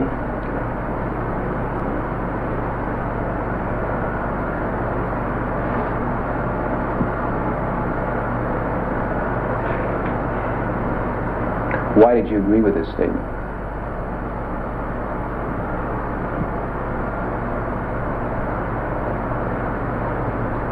Why do I agree with the statement? Why did you agree with this statement?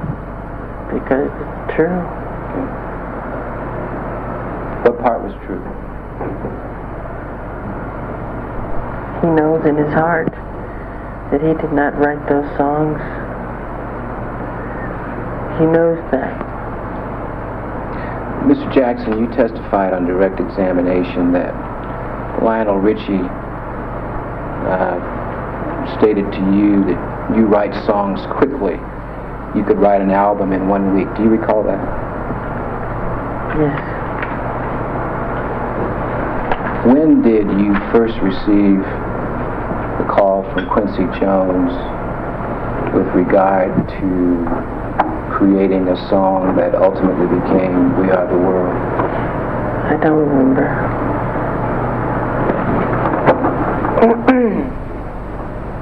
From the time that you received the request from Mr. Jones, when did you begin work on your part of that composition?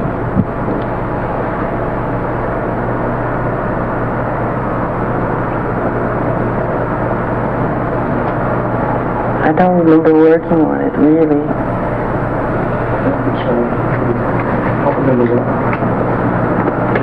What was your response, Mr. Jackson? I don't remember working on it, really. Did you work on music that ultimately became known as We Are the World? Yes. So you, okay. How soon after you received the call from Mr. Quincy Jones was it that you began that work? I don't remember. How long after the call from Mr. Quincy Jones did you contact anyone else concerning that work, which would ultimately become known as We Are the World? I don't remember. How soon after you received the call from Quincy Jones was it before you contacted Lionel with regard to working a song that would ultimately become known as We Are the World? I'm sorry, could you read the question? Really? Question, how soon after you received the call from Quincy Jones was it before you contacted Lionel Richie with regard to working on a song that would ultimately become known as We Are the World? I don't think I called Lionel. Okay, so you didn't call him. Did he call you? No, I think Quincy did. Quincy called who? Lionel Richie. Did there come a time when you and Mr. Richie talked on the telephone about We Are the World, the song that would ultimately become known as We Are the World? I don't remember. I'm sorry, I didn't hear you. I don't remember. Okay. Sorry. Okay.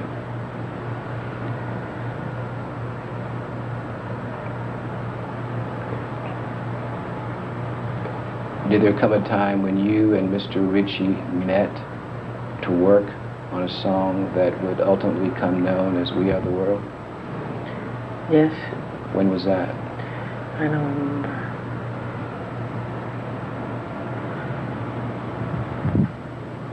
How many times did you and Mr. Richie work on a song that would ultimately become known as We Are the World?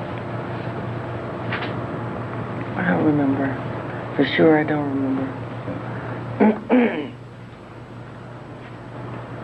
Where did you and Mr. Richie work on the song that would ultimately become known as We Are the World? My house. Any place else? Well, and teaching everybody all the different parts, how to sing the song, all the different celebrities. A&M Studios, I think. Mr. Jackson, just up there, how are you feeling? Not good. Can we take a break? 97. I'm not sure. Have you ever lived in Encino, California? Yes. Okay. When did you first begin living in Encino, California? Gee, I'm not sure. Are you familiar with a residence in Encino, California on Havenhurst Avenue? Yes. Okay. Have you ever lived there? Yes. And do you know whether you lived there in June of 1977? 77. I'm not sure. Okay. But you do recall living at that address, at the Havenhurst address, is that right? Yes. When did you cease living at the Havenhurst address? I don't remember. Do you presently live at the Havenhurst address? No. Have you ever seen Raynard Jones at the house on Havenhurst Avenue? I saw him at the gate one time, as I remember trying to get in. My question to you, have you ever seen him in the house on Havenhurst Avenue? I think one time he was inside that I saw him. So your answer is yes? It's foggy, I'm sorry.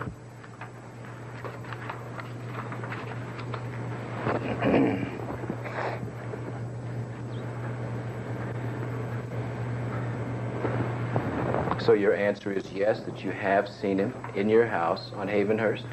I'm not sure.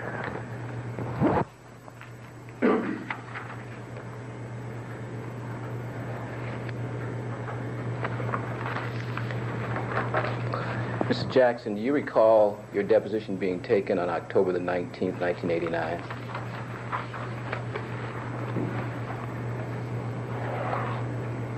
Yes. Okay. Page 24, I call your attention to this question, line 1. Has Raynard ever visited you at your home? And your answer at line 2, he has been there. Do you recall that question and that answer? No. How many times have you seen Raynard Jones at your house on Havenhurst Avenue? Gee, I wouldn't remember.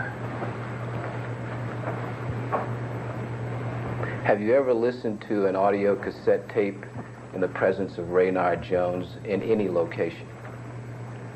No, not that I remember. Is it that you don't remember or that you have not? I have not. Have you ever seen Raynard Jones in the studio of your house on Havenhurst Avenue? I don't remember, sir.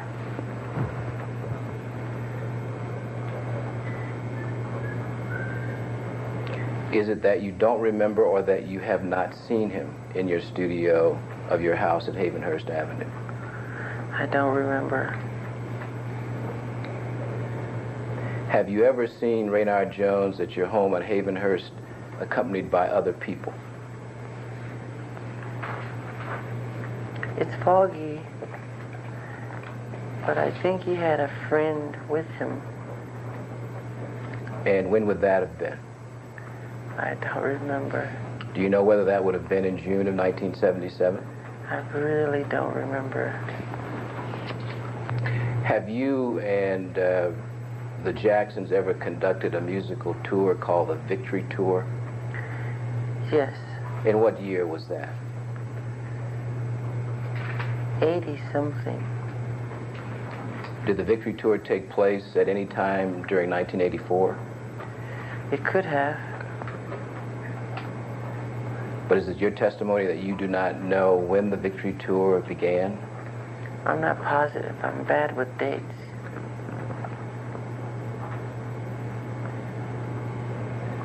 Do you know a person by the name of Johnny Ray Nelson?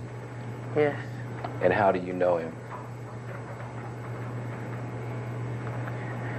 I think Johnny Ray, was my next door neighbor in Indiana.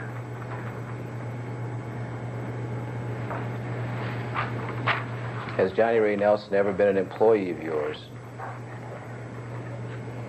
No, not that I know of.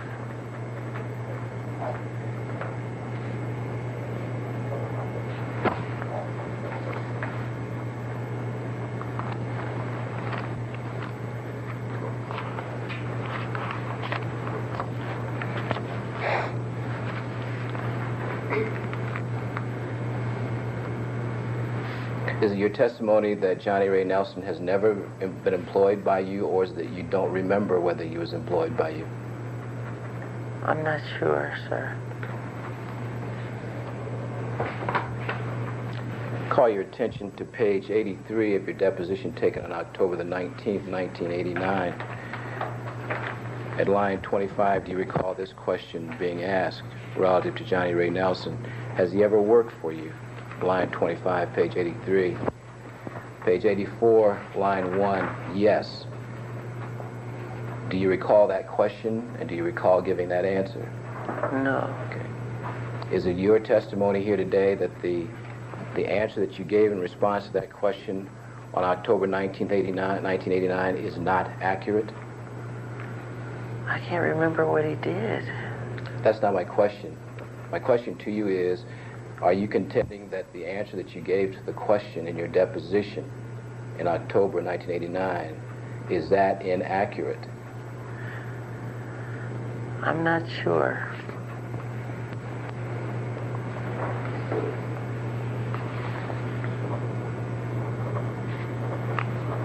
Is it true that Johnny Ray Nelson traveled with the Victory Tour? I'm not sure.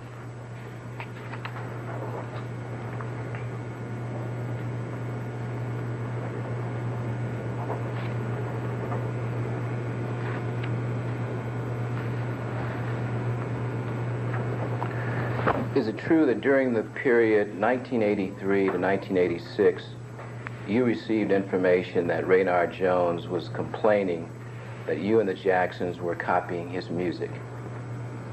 Is that true? Repeat your question. Is it true that during the period 1983 through 1986, you received information that Raynard Jones was complaining that you and the Jacksons were copying his music? I'm not sure of the dates. Did there come a time when you received information that Raynard Jones was complaining that you and the Jacksons were copying his music? Yes. When was that? I'm not sure. Was that before or after you moved to California?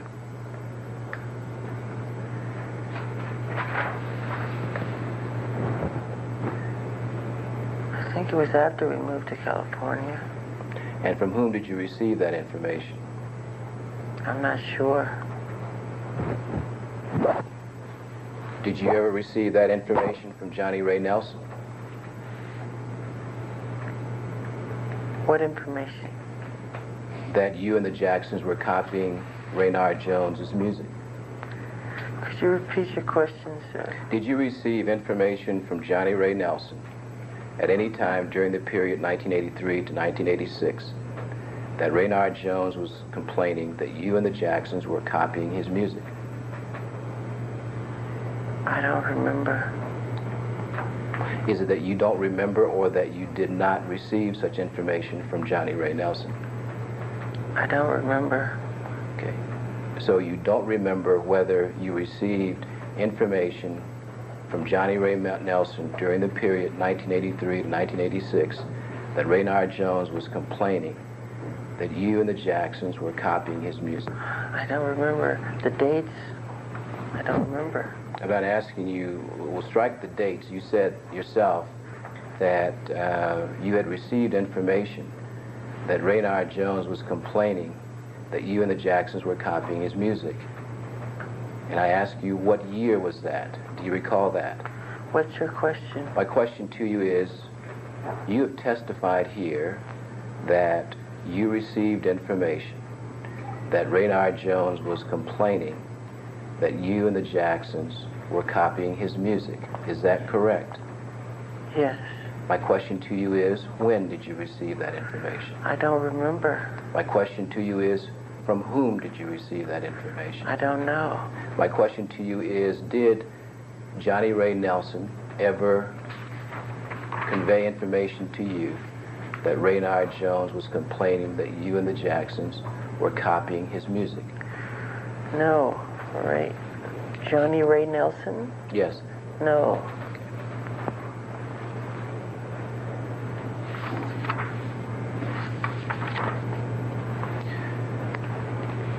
Mr. Jackson, I call your attention to page 82 of your deposition taken on October 19, 1989. Question at page 8, what people? Answer beginning at line 9. Well, one of the friends, one of our next door neighbors, who's a guy named Ray Nelson. Even Ray Nelson said once we succeeded and left Gary, Indiana, we had hit after hit record. And he said Raynard would come to him and say, don't that sound like my sound? Don't this part sound like the song I wrote? And he would try to say that we stole his song. We didn't even write the songs, let alone take them. Do you recall that question? Well, you didn't finish Now, my testifying. question to you is, do you recall give that question and responding as I have read to you at your deposition on October the 19th, 1989? I do remember Johnny Ray Nelson being angry at Raynard. Johnny Ray saying something of the sort that Raynard is trying to take advantage of us because we became very successful and he didn't, and we took off into superstardom and he didn't, and so he was trying to find any excuse, anything to get back at us.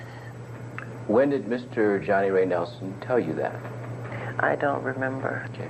My question to you was, do you recall the question that I asked relative to your deposition and the answer that I read to you? Do you recall that question and giving the answer that I read to you? Could you repeat that again? The question at page 82, line 8. What people? Answer beginning at line 9. Well, one of the friends, one of our next door neighbors who is a guy named Ray Nelson. Even Ray Nelson said once, we succeeded and left Gary, Indiana. We had hit after hit record, and he said Raynard would come to him and say, don't that sound like my sound? Don't this part sound like the song I wrote? And he would try to say that we stole his song. We didn't even write the songs, let alone take them. Do you recall that question and that part of your answer? I remember. Okay. Was that which I've read to you as part of your answer accurate at the time that you gave it? If I said it, it must be accurate. All right.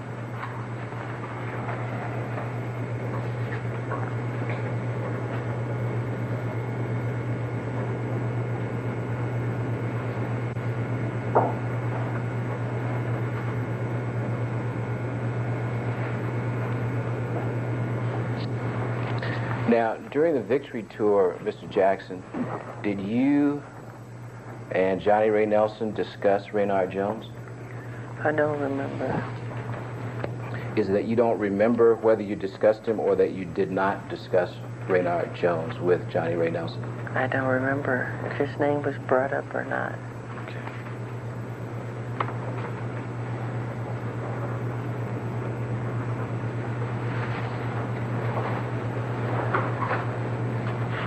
Did you ever talk with Johnny Ray Nelson about Raynard Jones at the property on Havenhurst? I don't remember.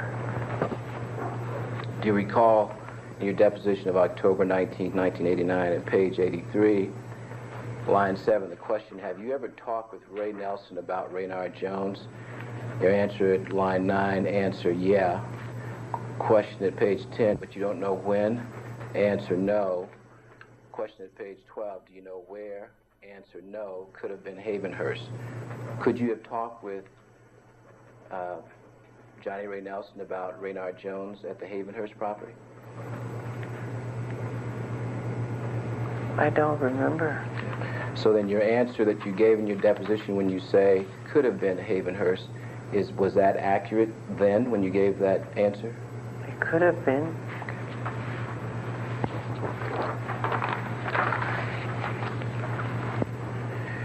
Now, after moving to California, did you and your brothers perform in the Chicago area at any time? Yes. Okay.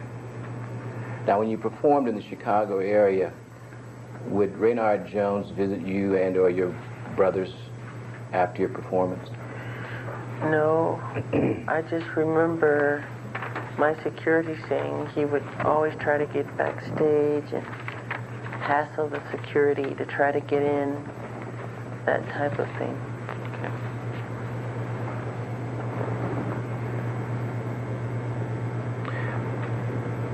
On the occasions that you and your brothers performed in the Chicago area, did you ever see Mr. Jones after any of your concert sessions? I don't remember. On the occasions that you performed in the Chicago area, after your concert sessions, did Mr. Jones ever attempt to get you to listen to music? Did he ever get me to listen to music? Attempt or try to get you to listen to music? Not that I know of.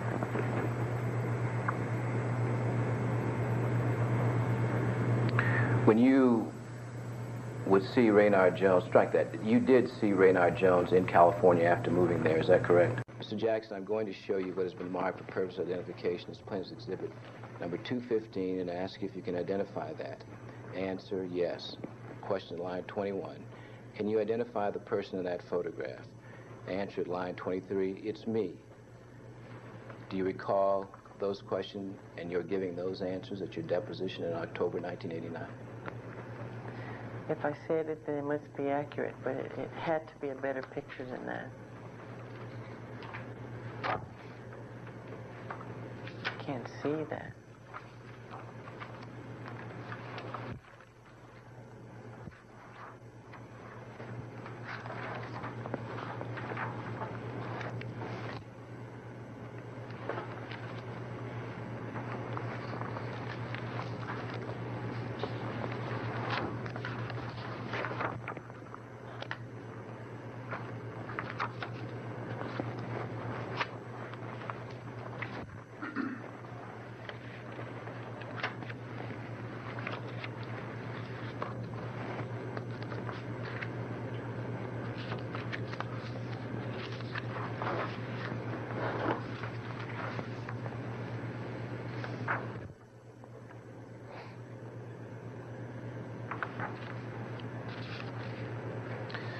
Jackson, I'm going to show you what has been marked as plaintiff's exhibit number 216, which is a photocopy of a photograph.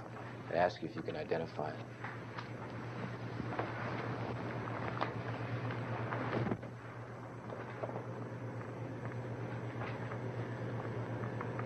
Well, to me it looks like the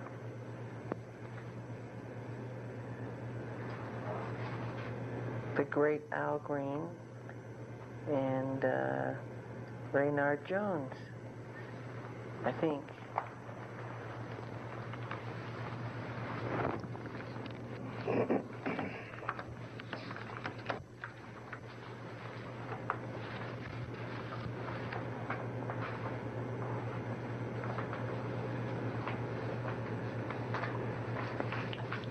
Is that you think that the other person in the photograph is Raynard Jones, or is the other person in the photograph plaintiff's exhibit 216 Raynard Jones? It looks more like Raynard Jones. It's hard to tell on the Al Green, because, again, your pictures... Does it appear to be a photograph which includes Raynard Jones? Yes. Okay. Mr. Jackson, can you tell me, in the context of the Thriller project, the We Are the World project, what these various entities do, or whether they were involved in those projects at all? MJJ Productions. What is MJJ Productions?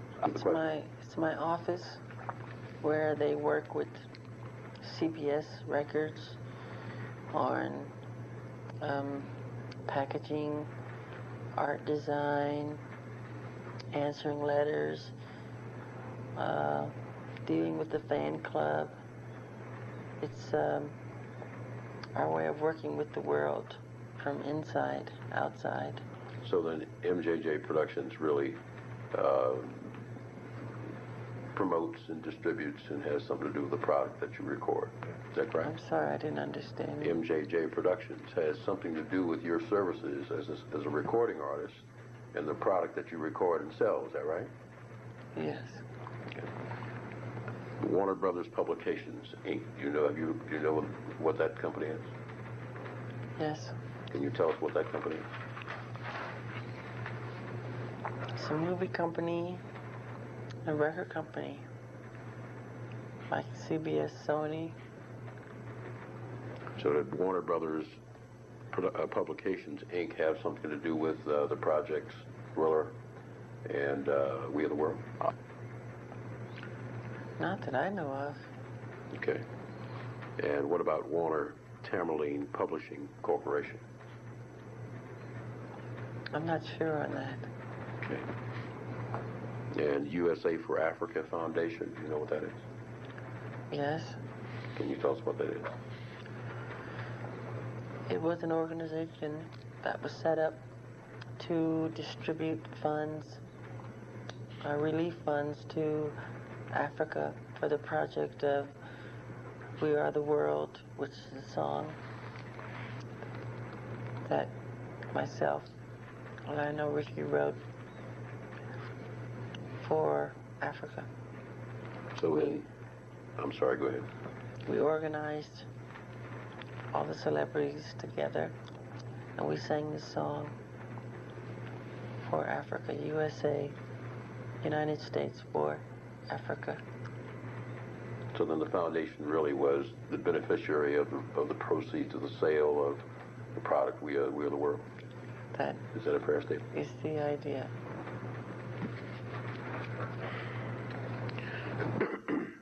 And how about MyJack Music? I'm not sure if MyJack exists anymore. It's a publishing company. It was a publishing company. But you're not sure it exists now? I'm not positive. Did it exist at the time that Thriller was distributed as an album? I think so.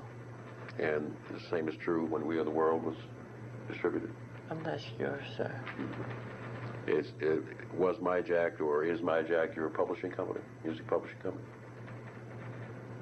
Is it my publishing company? Was it when it was in existence, yes. or whether it is still in existence, your publishing company? Yes. Okay. And you don't know whether it still exists? I'm not sure. Do you know when MyJack Music was formed? No. But when it was in existence, it was wholly owned by you? Yes. Did you have a publishing company before MyJack? I think MyJack was the first one. Okay. Do you now have another publishing company now? Yes.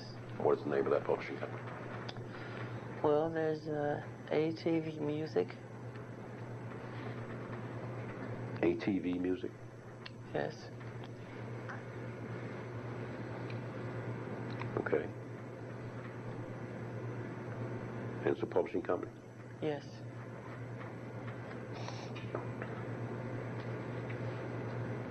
I'll try not to repeat some of the things that have been asked you.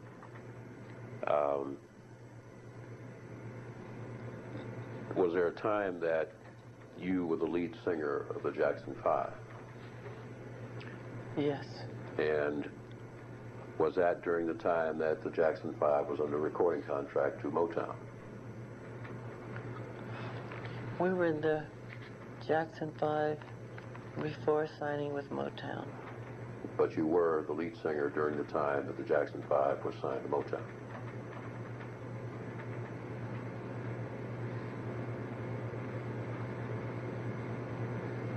Yes. And then, was there a time that the Jackson 5 became the Jacksons? Yes. Were you the lead singer of the group known as the Jacksons? Yes. Would the time when the Jackson 5 became known as the Jacksons, would that have been around 1976, 77? I'm not sure. Was there a time when the Jacksons were signed under a recording agreement to CBS? Yes. And you were still a member of the Jacksons at that time? Yes. Was there a time when you became just strike that, was there a time when you recorded separately from the Jacksons under contract with CBS? Yes. Let me show you a document and ask you if you've ever seen it before. Show it to Carl. Thank you. Could you tell us what that document is?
Looks like a recording contract.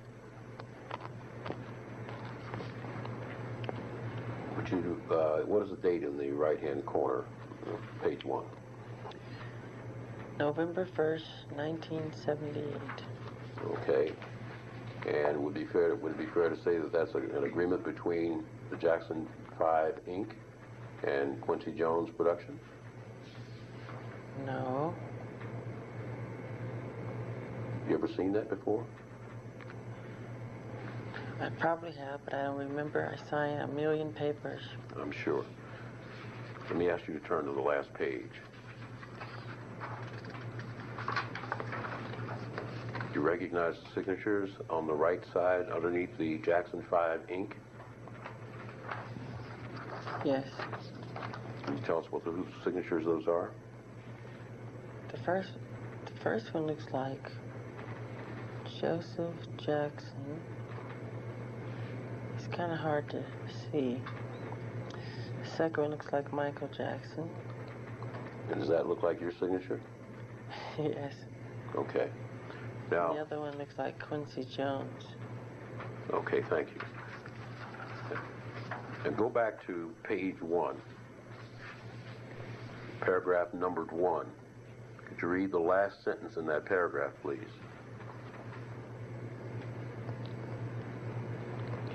We shall provide that Epic shall not have any other person remix. No, I'm sorry, page 1, paragraph 1, number 1, the last sentence. Paragraph 1, number 1, the last sentence. Right. It's right here, isn't it? Starts out the time. Paragraph, I'm sorry. The time and place of recording such masters, the selection of compositions to be embodied thereon, and all individuals rendering services in connection but the recording of the masters shall be mutually agreed upon by you and artists. Okay. Now, was this the agreement that was signed with Quincy Jones Productions for the production of your first solo album?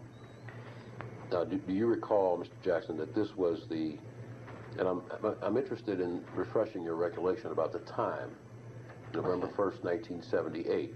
Okay. Would this have been about the time that you were signed to do your first solo album? I'm not sure. You're not sure? No. Okay. Do you remember what year it was that your brothers and you signed with CBS as the Jacksons? No.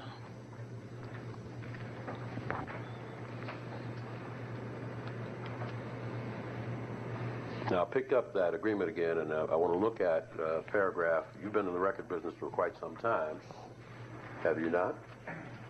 Quite some time. And do you understand that second sentence in paragraph 1 to say that when it says selection of the compositions, do you know what that means? Sure. What does that mean? The selections choosing the songs. Right, and that means, and does that mean that this agreement says that the choice of the right to choose the songs is between you and Quincy Jones mutually? Mutual agreement, yes. Right. Okay. We do it together. All right.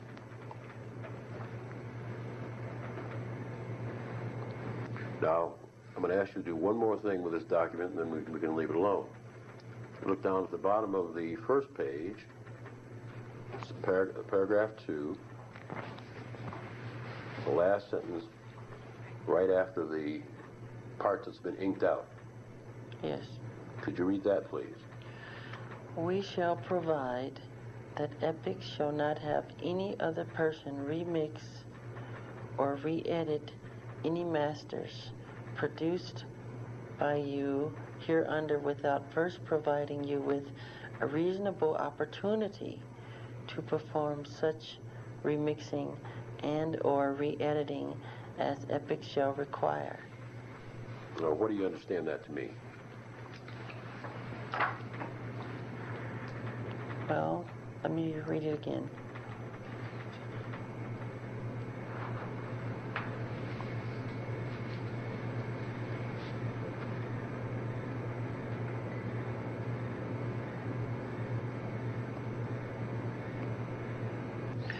Well, it says without providing a reasonable opportunity to perform such remixing and or re-editing as Epic shall require.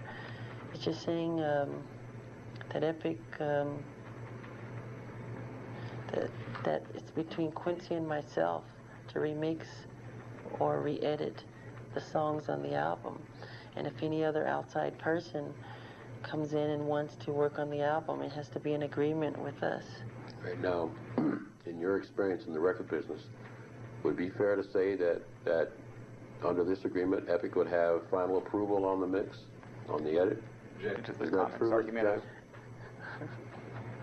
Doesn't the record company always have the right to approve the mix and the edit? Objection. On the final master? Not the final. When you deliver a master to the record company, can they reject it? Can they what? Reject it? They can reject it. That's fine. That's all I wanted to know.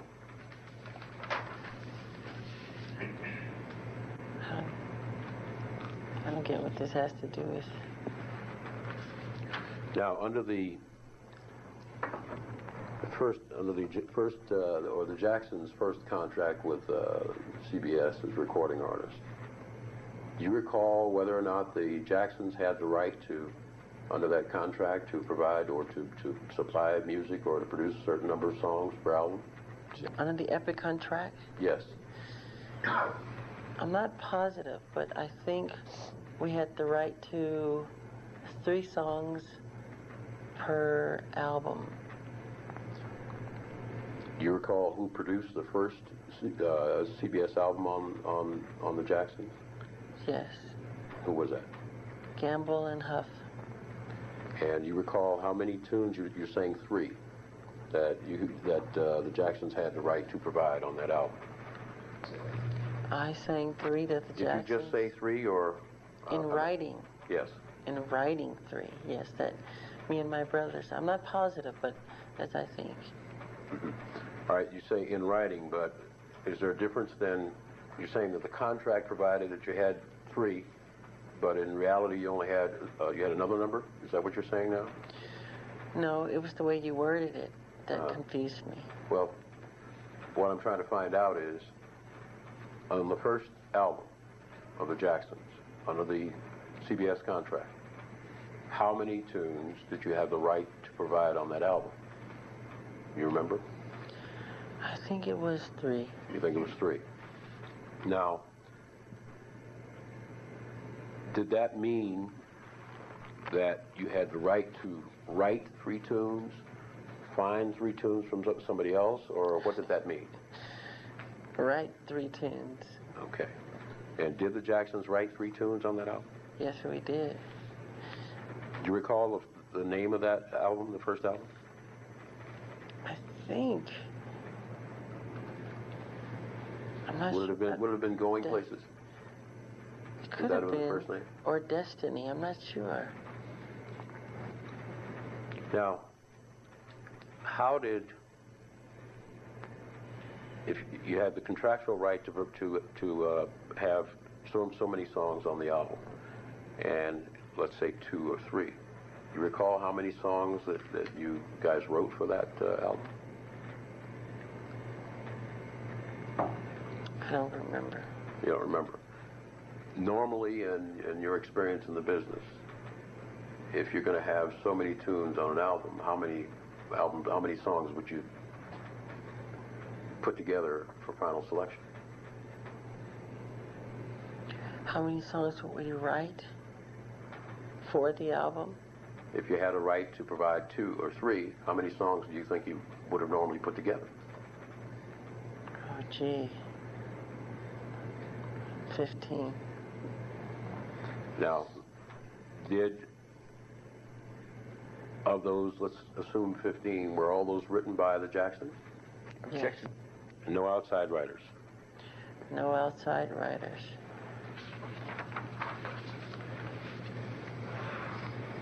Do you recall a tune named Blues Away?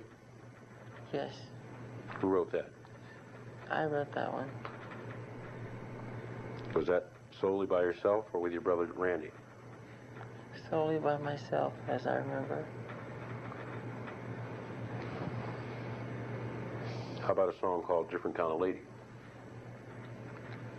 What about it? Do you recall that song?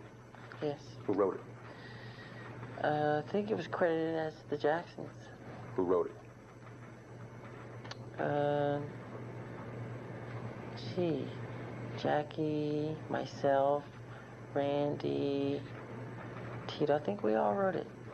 We all wrote it. By the way, did you guys have a publishing company at that time? Yes. What was the name of the publishing company? I'm not sure. Was the publishing company owned by the Jackson 5? Yes.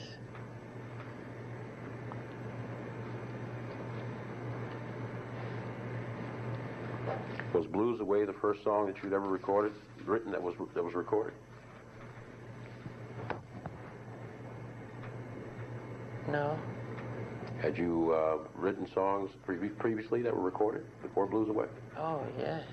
Can you name some of those songs that you had written and were recorded and released? That's different. That's different. Well, let me go back then. Was Blues Away the first song that you had written that was recorded and released? Yes.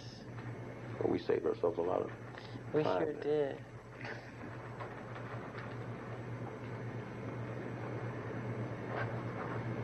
Now, do you recall the name of the second album that was recorded by the Jacksons under the CBS agreement? Gee, I'm not positive. I don't know if it was Triumph or Destiny or Going Places. I'm not sure what order.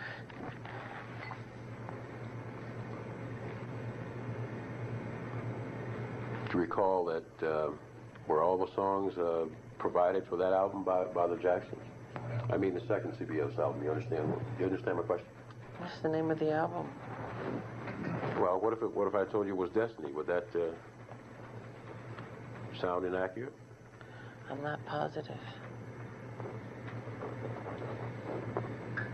All right, for the Destiny album, then, do you recall how many songs were there any songs provided by outside writers on Destiny? I'm not sure. Do you recall who produced Destiny? The Jacksons produced Destiny.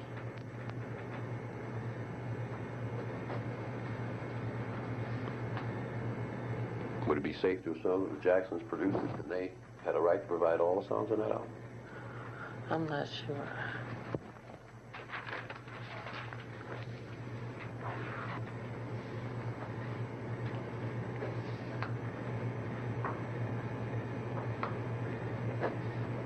Do you know a woman named Regina Hooks? I've heard of the name, but I can't place the face.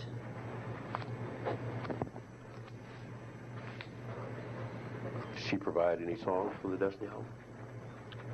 Not that I know of. Has she provided any songs for any of the Jacksons' albums? I don't even know who she is.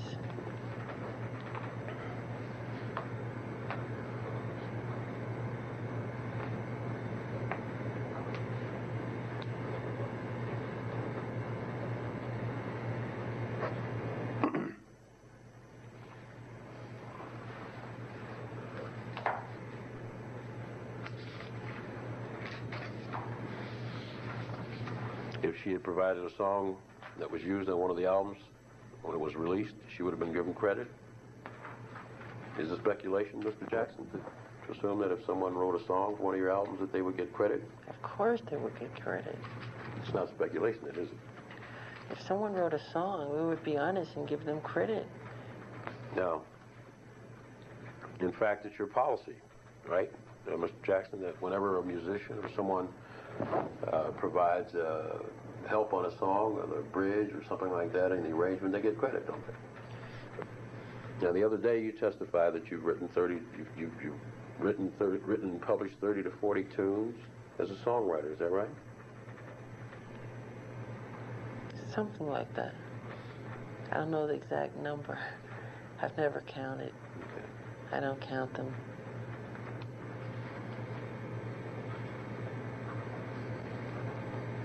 So when you write a song,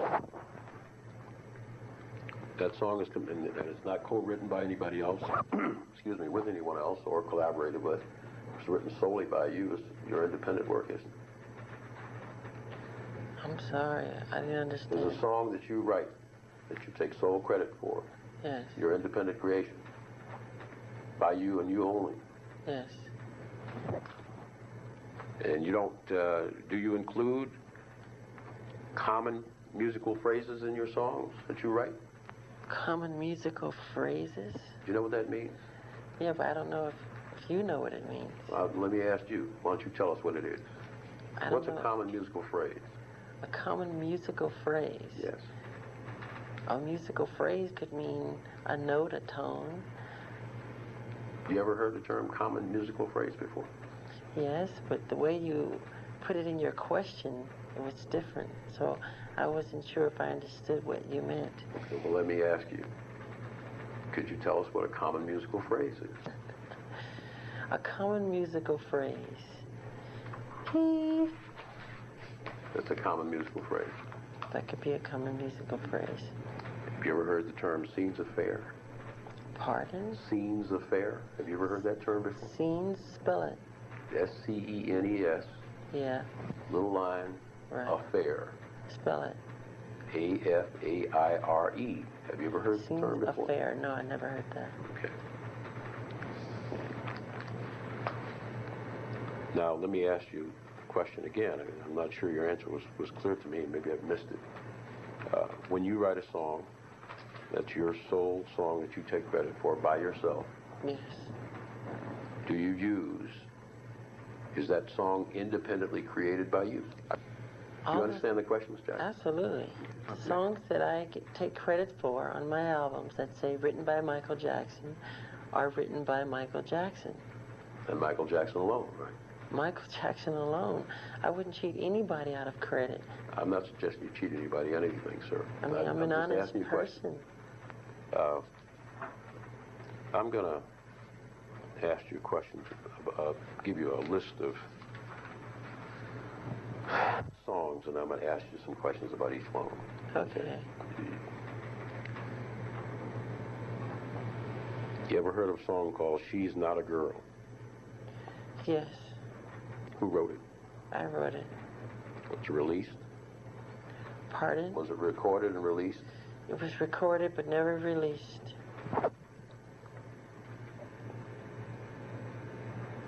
It's a How about demo. Pardon me? It's a demo that I did, I think, at the Encino House. Do you know what year? No. How about a song called You Ain't Gonna Change Nothing? I wrote that. Was that released? No. How about Lucy is in Love with Linus? I wrote that. Released? Never released. Who is the girl with her hair down? I wrote that. Released? Never released. Lonely Man. I wrote that. Released? Never released.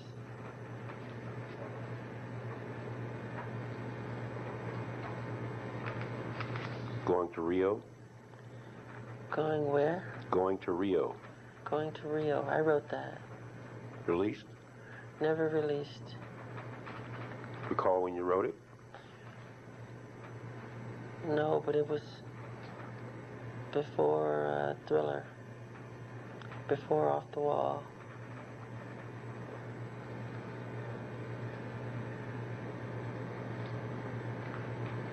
Tomboy.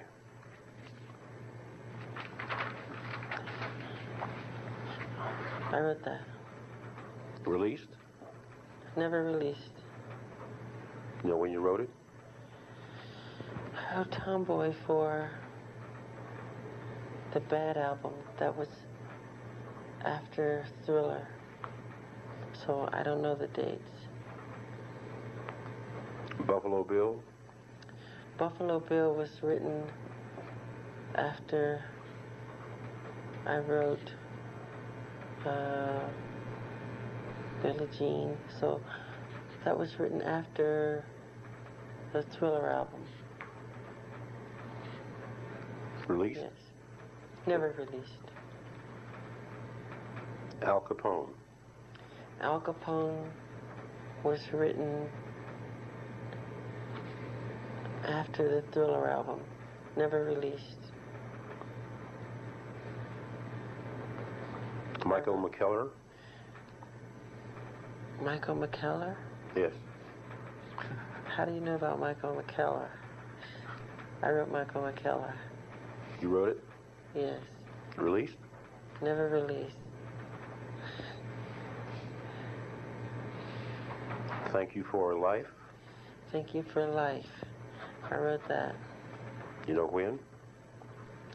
Thank You for Life was written, boy, way before Off the Wall.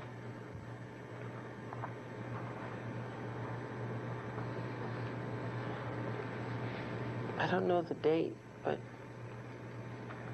had to be around, if I could guess. Would you like for me to guess? No, I don't want you to guess. Okay, then I can't say. Was it ever released? Never released.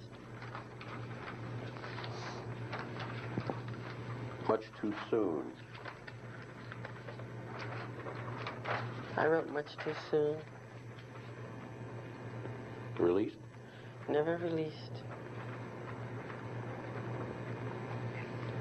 What a Lonely Way to Go? I wrote that one. You know when?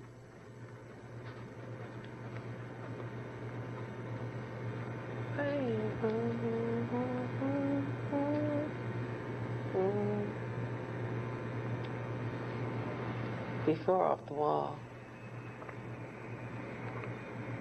Released. Never released. Who do you know? I wrote Who Do You Know? Released. Never released. You Are a Liar. I wrote You're a Liar. Released. Never released. Cry. I wrote Cry. Released. Never released. Make a Wish.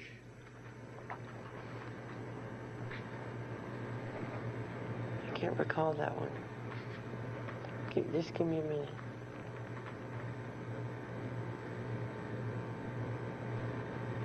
I can't recall that one. Crack Kills. I wrote that one. Released. Never released. Free. I wrote that one. Released. Never released. Fly Away. I wrote that one. Released. Never released. Children's Hour. The Children's Hour.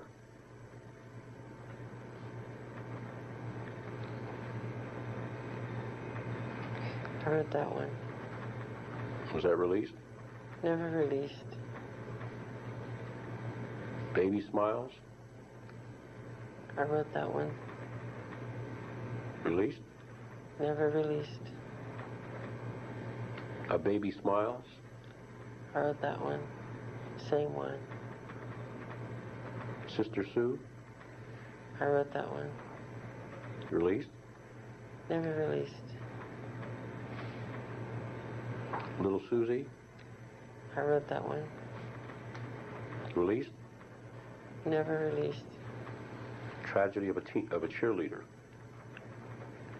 Tragedy of a Cheerleader. I wrote that one. Released. Never released. Get Around. I wrote that one. Released. Never released. Little Girls.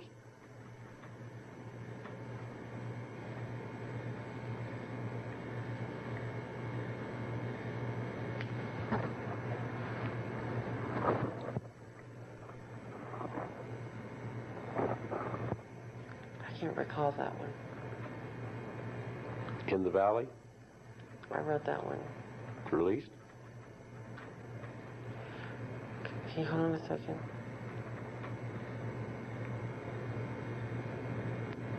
No, Little Girls, I do remember. Yes, I wrote that one. Never released. And In the Valley. I wrote that one. Was that released? Never released. Red Eye. I wrote that one. Released. Never released. I Forgive You. I wrote that one. Released. Never released. Why Shy. I wrote that one. Released. Never released.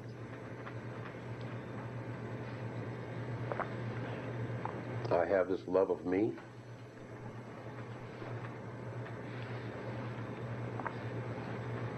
I wrote that one. Was that released? Never released.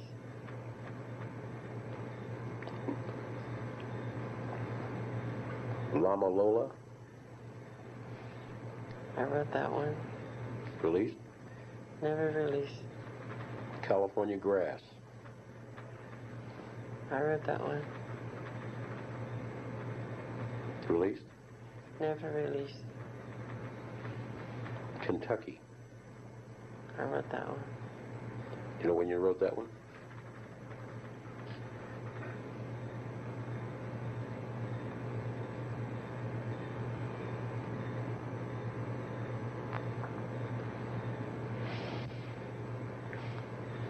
'70-something, but I don't remember exactly.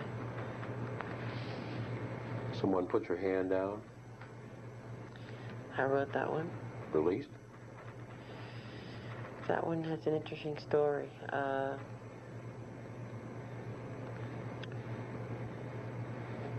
I wrote the original, and then it was changed, in which I co-wrote it with Teddy Riley. And it was released, but through some type of Pepsi contest, a limited edition of it was released. Do you know what year that was? I think it was last year, wasn't it? I think.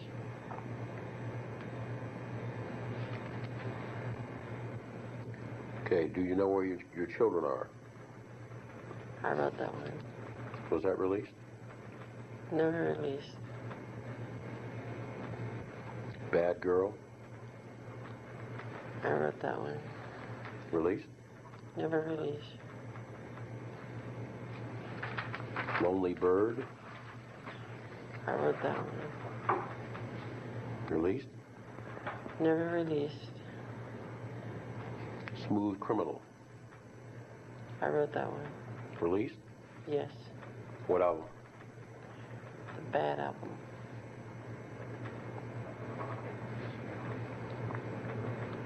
PYT, the original version. I wrote that one with Greg Fillinganes. Do you know what year that was? No.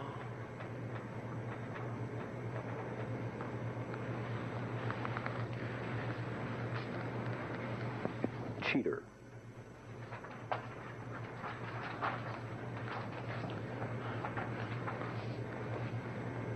I wrote that one.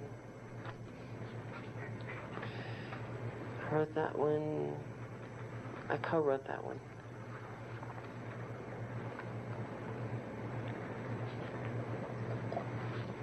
Was it released? Never released.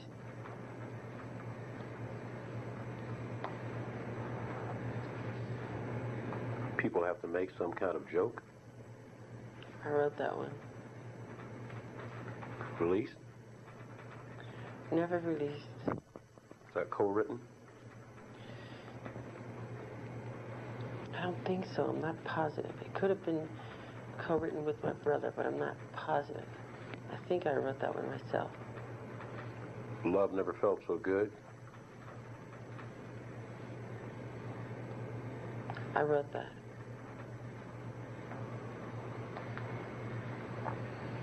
Released? Never released. You have a co-writer? Give me a minute to think.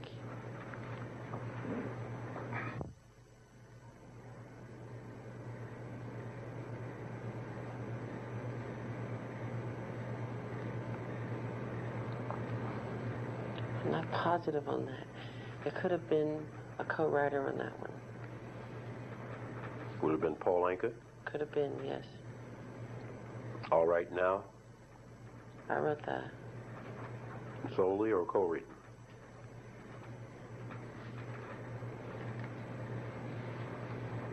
I think I wrote that with my brother. Was it ever released? No. Scared of the Moon?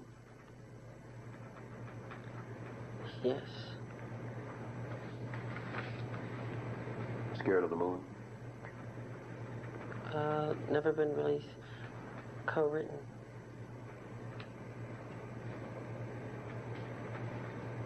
With Buzz Cohan? Yes. Neverland Landing? Co-written. Released? Never released. We Are the Ones? I wrote that one. Co-written or written solely? Solely.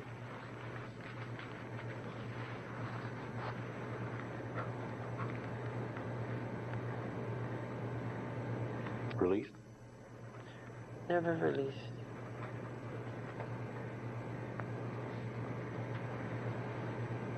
What Was Your Life? What's Your Life? It's called What's Your Life? Okay. Wrote that with my brother Jermaine. Released? Never released. Fantasy. Co-written with my brother. Released. Never released. The Sky is the Limit.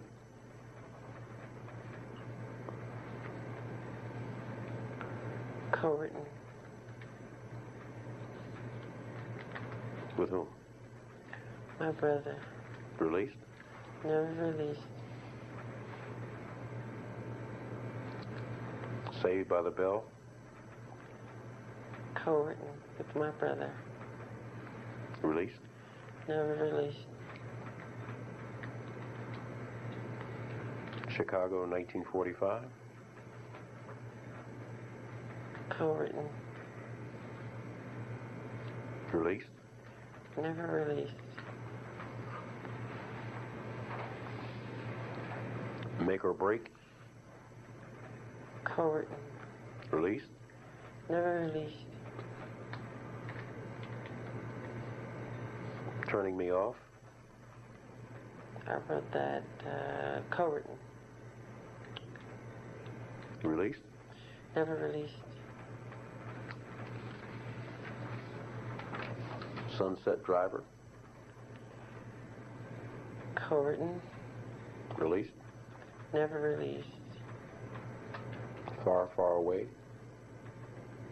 I wrote that. Released. Never released. Did you have a co-writer on that one? Not that I can remember. State of Shock. Released.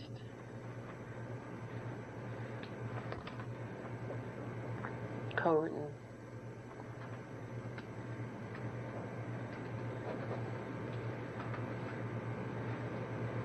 Get on the Floor. Released. Co-written.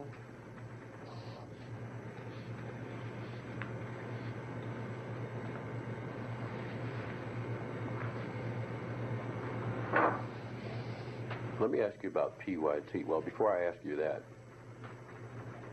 of these songs that I've just asked you about that have never been released,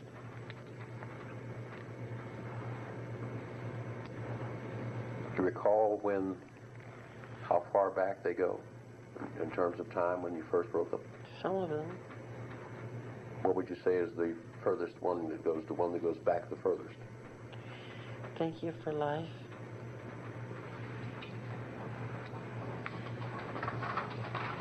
What year?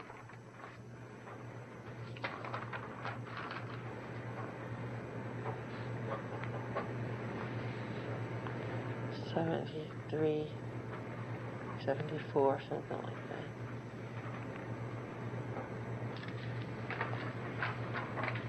Now,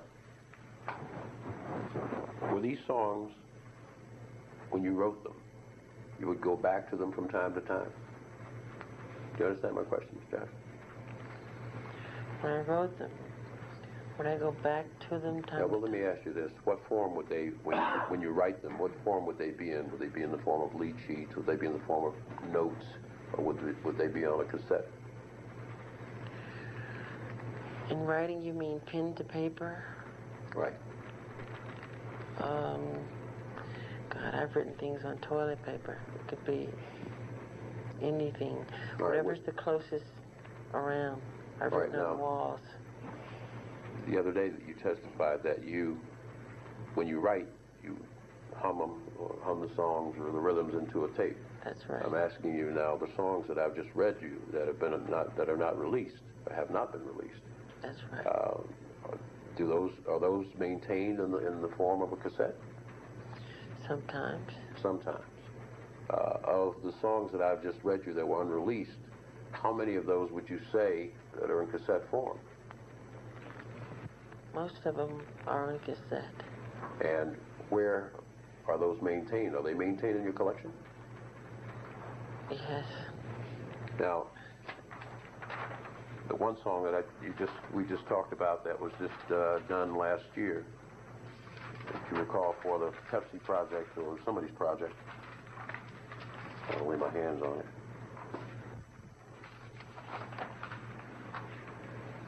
Someone put your hand out.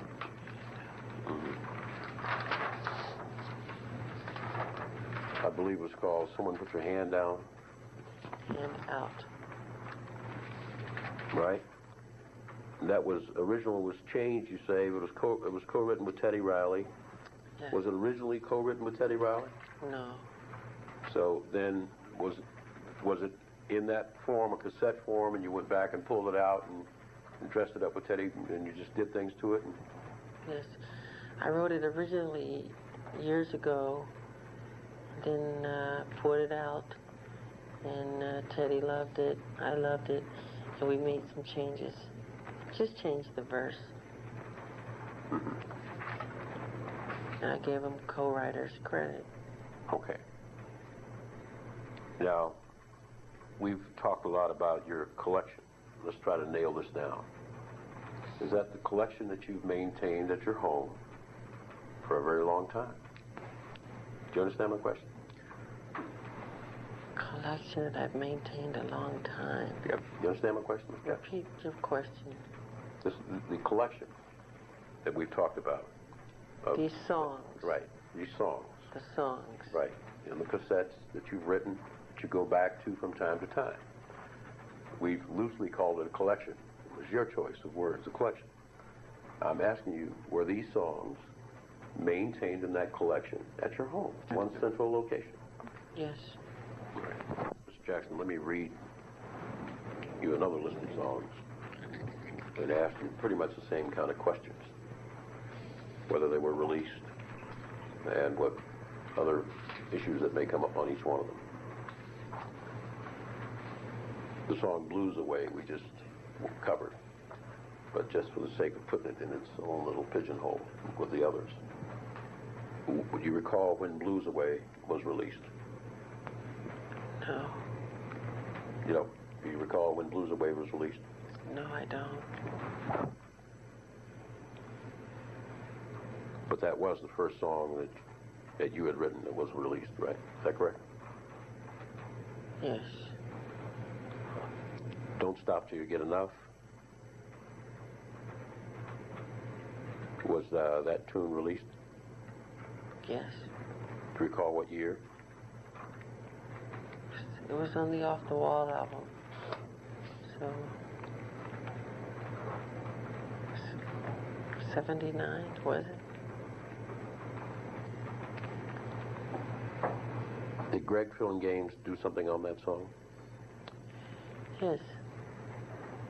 The bridge. Da da da da da da da da da da da da da da da. He created that. Okay. Was he given credit for that on that album or that song? Yes, he was. What was that, co-arranging or arranging or co-written? Arranging, just arranging. Working Day and Night? What about it? When was that released? That's the Off the Wall album again. I think 79, not sure.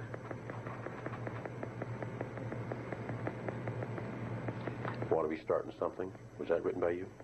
Yes. What year was that released? That was for the Thriller album, so that would be, I think, 83. Billie Jean, was that written by you? Yes. And was that released? Yes, Billie Jean was released. What album was that? Thriller album. Beat It? Is that released? That was released. Written by you. I wrote Beat It also, yes. What album was that? That was the Thriller album. The Girl Is Mine? Yes. You wrote that? Yes. And was that released? That was released. Which album? Thriller album. First single.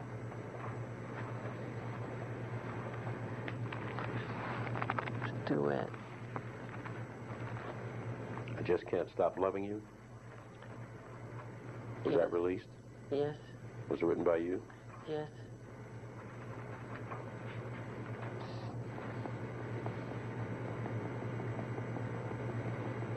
What album?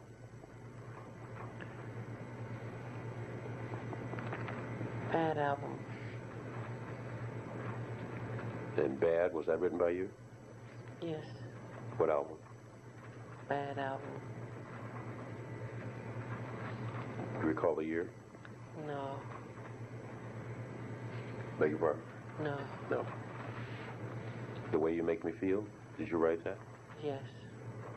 Was that released? Yes. What album? Bad. Dirty Diana? I wrote Dirty Diana. Was that released? Yes. What album? Bad. Speed Demon, did you write that? Yes. What album did it appear on? Bad album. Liberian Girl, did you write that? Yes. And was that released? Yes. What album? Bad album. Muscles, did you write that? Yes. Was that released? Yes. By whom? Diana Ross. What year? Do you know? I don't remember.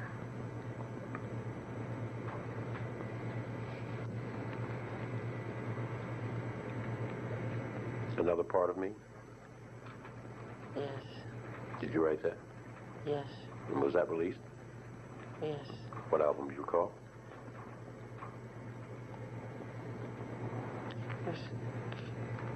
First release for Captain EO, which was a short film.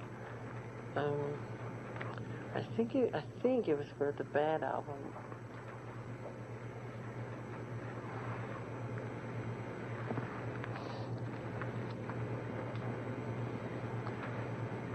Was there a later version of PYT? Yes. Do you know who wrote that? James Ingram and Quincy Jones. Did you get co-writer's credit on that one? No, because I didn't write that one. I wrote the original with Greg Fillinganes. What happened to the original? Quincy wanted a fast song. Mine was mid-tempo. Now, I'm going to ask you, of the following songs, and I'll read them rather quickly. I'll ask you one question about them. Let me read them first. Cheater. People Have to Make Some Kind of Joke. Love Never Felt So Good. All Right Now. Scared of the Moon. Neverland Landing. We Are the Ones. What's Your Life? Fantasy. The Sky Is the Limit. Saved by the Bell. Chicago 145. 1945. 1945. You'll say 145? 1945.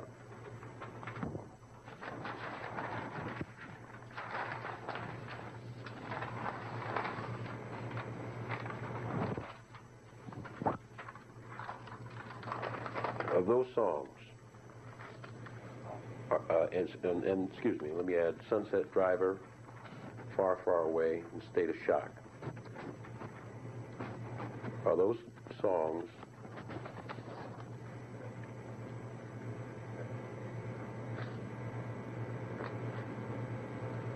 in the portfolio of a publishing company? You understand the question? The first time you asked me about Far, Far Away, did I tell you I didn't remember it?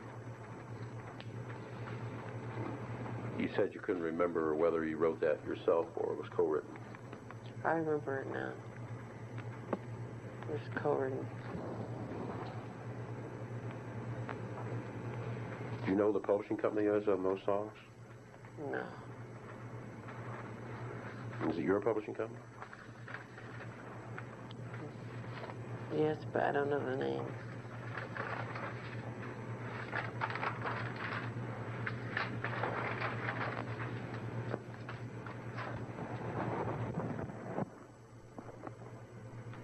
You ever written a song called Centipede? Yes. You know when? I don't remember. You don't remember what year? No. Co-wrote it. With whom? With whom? Yes. John Barnes. Was it released? Yes. Did your sister Maureen sing it? Yes. Do you know a woman named Joyce McCrae? Joyce McCrae. I think so. Did she ever work for you?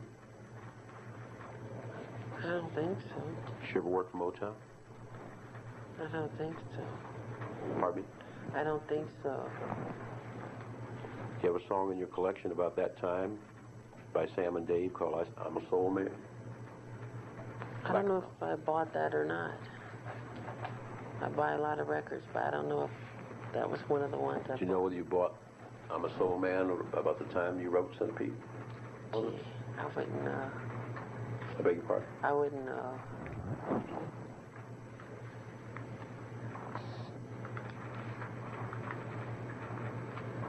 Ever hear of a song called You Were There? You Were There. I'll join. Sure. I wrote it with Buzz Cohen for Sammy Davis Jr. Was that for the 60th anniversary celebration for Sammy Davis? Yes. You remember when you and Buzz Cohen wrote it? No. Was the answer was that no? You don't Yes. remember? No, I don't. You remember what year? No. You remember where you and he were when you wrote that song? Yes. I don't know the exact location. It's a place like the Shrine Auditorium. It could have been the Shrine. I'm not sure. You wrote it with him at the Shrine. Yes.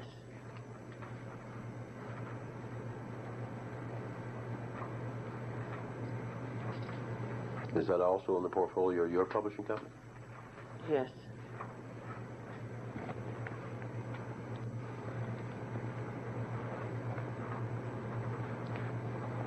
Now, when you began work on your first album, first solo album, which was later to be called Off the Wall, did you have a stockpile of songs that you had written to be submitted for that album? For the album, Off the Wall. did I have a stockpile of songs that I've written for the album Off the Wall? That you had written that you were submitting for the album. When I write songs for an album,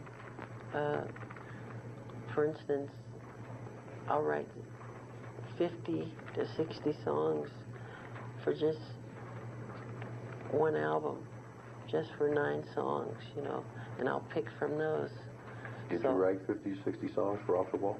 Yes, a lot of songs. Can you think of any? You named a lot of them. A lot of them that were on the list that I named just a moment ago? Some of them were. Some of them.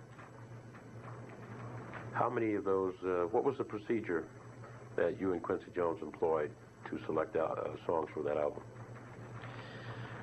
I'd write the song, do a demo, and play it for him. He'd say if he'd like it or not. And most likely he'd love it, and we would record it. How many songs did you have on the album, Off the Wall? I'm not sure, but I think it's 9. How many of those 9 were yours that you wrote? Don't stop till you get enough.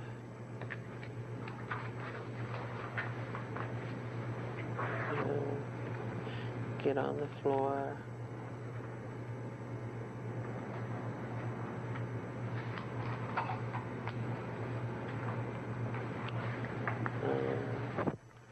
Working day and night.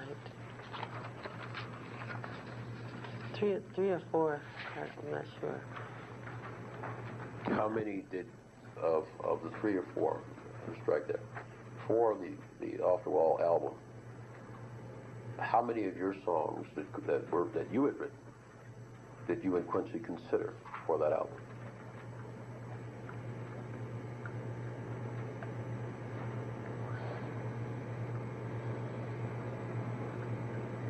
I don't remember.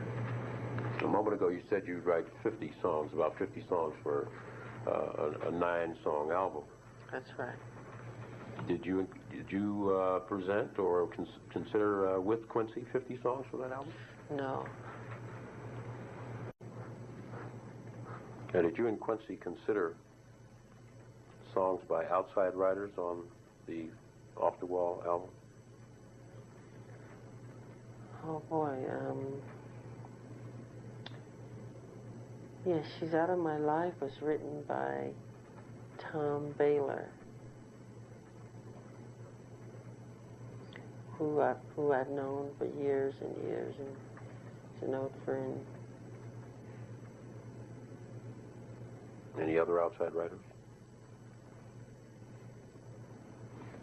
Paul McCartney.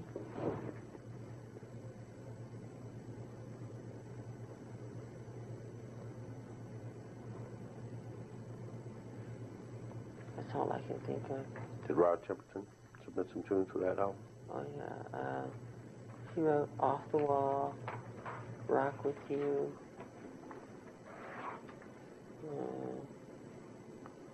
Burn This Disco Out, something like that. Can't think of any others. When did you first meet Rod Temperton? I don't remember. You don't remember? No. I meet so many people. I'm sorry, I didn't hear you. I meet so many people. Well, you did meet Rod Temperton during the course of the Off the Wall project, did you not? Yes. Was that the first time you met?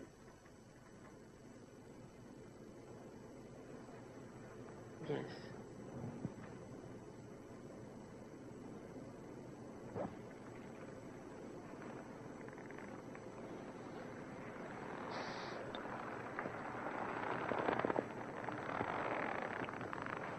Would that have been sometime in 1978, 79?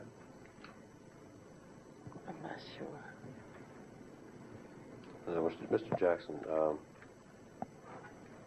between the Off the Wall album and the Thriller album, did you meet with Rod Temperton in a hotel in London? Hotel in London.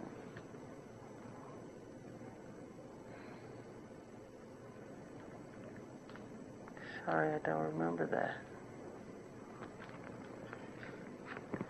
Now, Rod Temperton submitted some songs for the Thriller album.